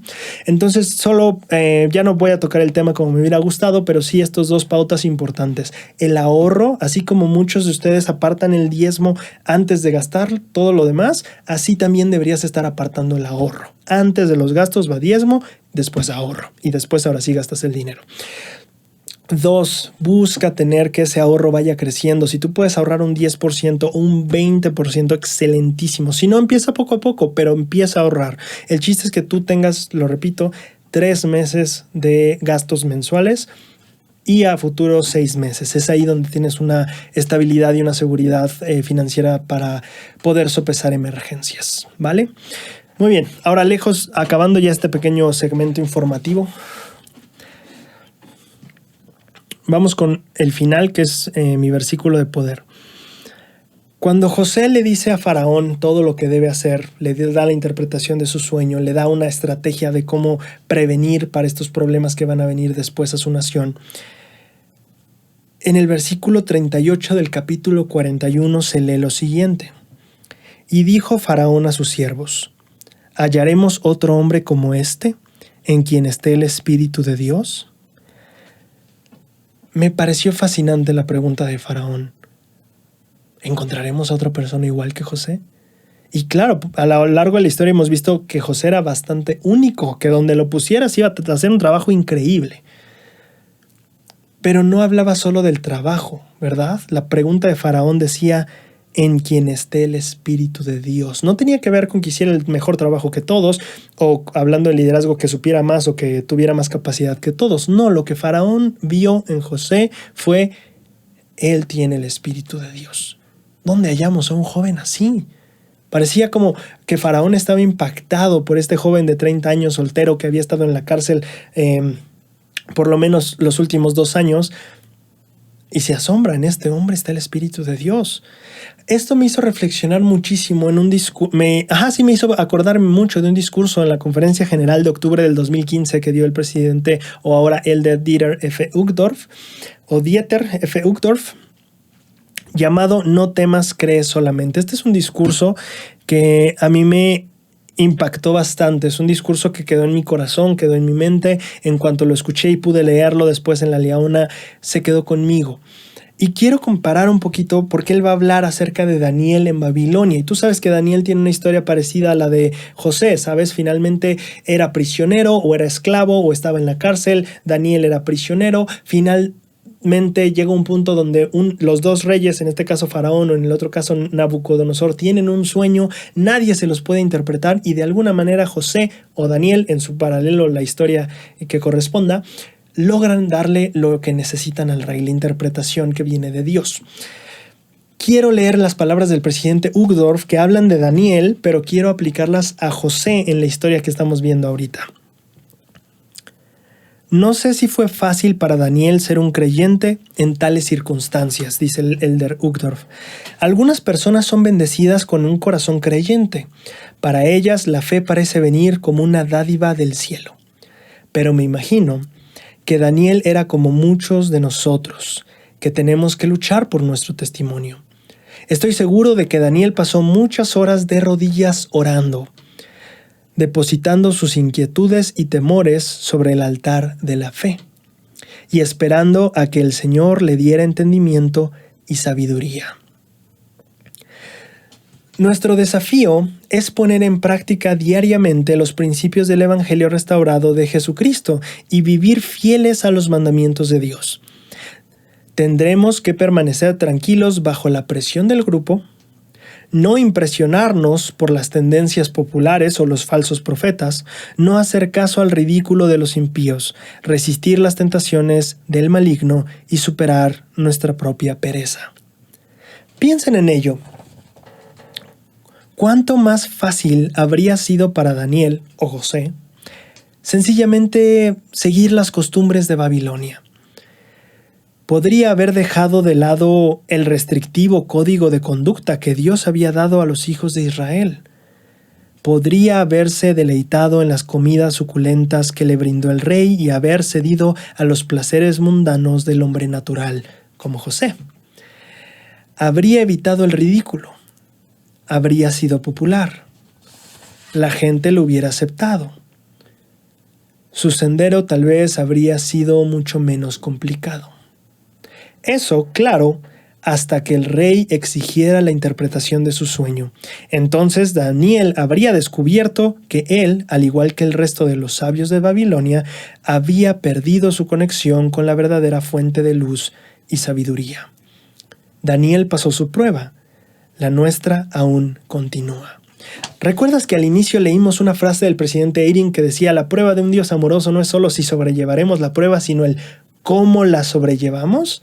El presidente o el Elder Uchtdorf aquí justamente nos está hablando de esto. Daniel pudo haber cedido ante las cosas. José pudo haberlo hecho. Tuvo oportunidad para hacerlo. La esposa de Potifar le hablaba diariamente. Estando en la cárcel, pues ya de por sí traté de ser recto y no se dio, pues ya es obvio que aquí esto de creer en Dios no funciona. Pudo haberse dado por vencido, pero no lo hizo. Y aquí es el detalle que nos explicaba el presidente Eyring. No se trata solo de pasar la prueba. No se trata solo de pasar los 2 años o 3 años de la cárcel. No se trata solo de ser el esclavo de Potifar. Se trata en cómo lo hacemos. Si la rectitud va a quedar en nosotros o no va a quedar en nosotros. No es solo ver si pasamos la prueba, sino a través de la prueba nos mantenemos con Dios. Esa es la prueba. Eso es lo que se evalúa, no si pasamos al final la prueba. Todos lo haremos. La pregunta es, ¿la pasarás con Dios o te soltarás de Él? Y esa era la pregunta que estaba para la prueba de José. José iba a pasar siendo esclavo, iba a pasar en la cárcel. No solo era ver si pasaba la cárcel o si alcanzaba a vivir como esclavo, no. Era ver si se mantenía aferrado a Dios en la prueba, no solo pasar la prueba. Daniel y José, podríamos decir, pasó su prueba. La nuestra aún continúa. Si nosotros nos ponemos a pensar un poquito en José, las escrituras hablan de que Dios estaba con él. Mencionan,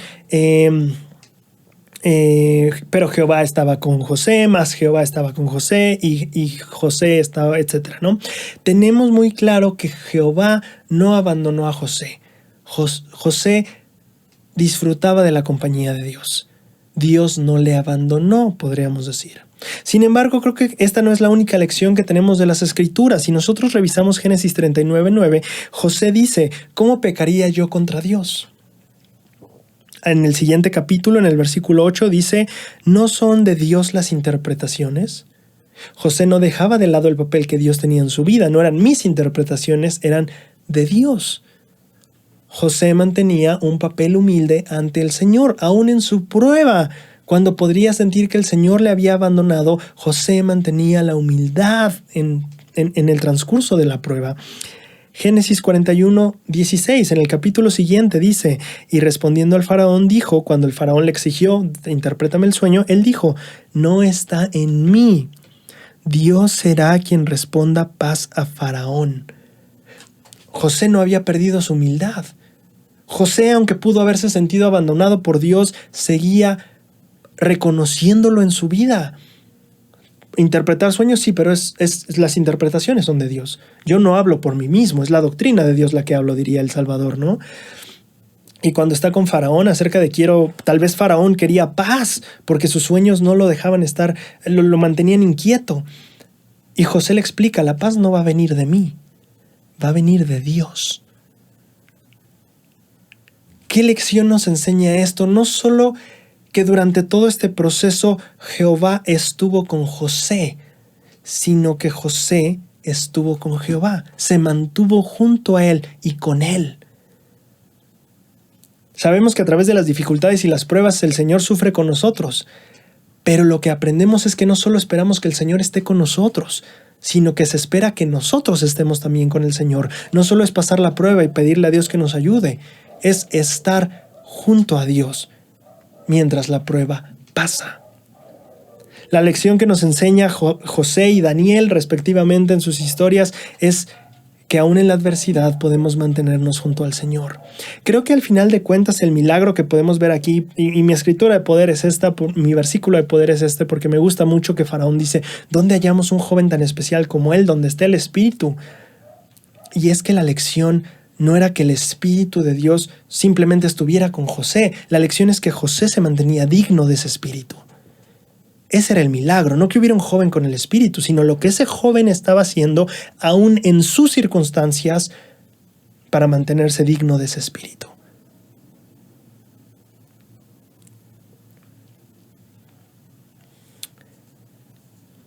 Creo que en nuestras pruebas Dios jamás nos abandona. No creo que Dios abandonara a José en la cárcel. No creo que si estás pasando por etapas difíciles en tu vida, no creo que Dios te abandone. La pregunta es más bien si nosotros abandonaremos a Dios en este proceso o no. Él nunca se va. Él no se va. Él no abandona, Él no desaparece. Pasaremos dificultades, claro. Eso no significa que Dios se haya ido. Lo vemos en el relato de José. Va a la cárcel y dice Jehová estaba con José, ¿no? Y uno puede decir, oye, pero si estoy yendo a la cárcel, sí, pero es que no se trata del dónde estás. Se trata de que Dios sí te acompaña donde sea que estés. La pregunta es si tú estarás con Él, si tú lo vas a acompañar a Él. Esa es la verdadera pregunta. Creo que al final de cuentas podemos darnos cuenta que el milagro no era hallar a un José o a un Daniel en medio de estas dificultades de la vida. El verdadero milagro es que tú y yo, en nuestro papel de Daniel y José, a través de las pruebas de la vida, hallemos a Jehová y no nos separemos de Él. Repito, el milagro no es hallar a José. El milagro es que José hallara a Jehová y se mantuviera con Él, aún en sus dificultades. Respectivamente, espero que el milagro no sea que Jehová esté con nosotros, porque seguro que lo va a estar. Espero que el milagro en tu vida sea que tú te mantuviste con Dios, que supiste cómo hallar a Jehová. Que al final la sorpresa no sea hallar a un joven como José, sino darnos cuenta que aún en sus dificultades José halló a Jehová y se mantuvo con él. Que nosotros en nuestras dificultades sepamos cómo hallar al Señor y que en todo ese proceso nos mantengamos con Él. Muchísimas gracias y nos vemos el miércoles.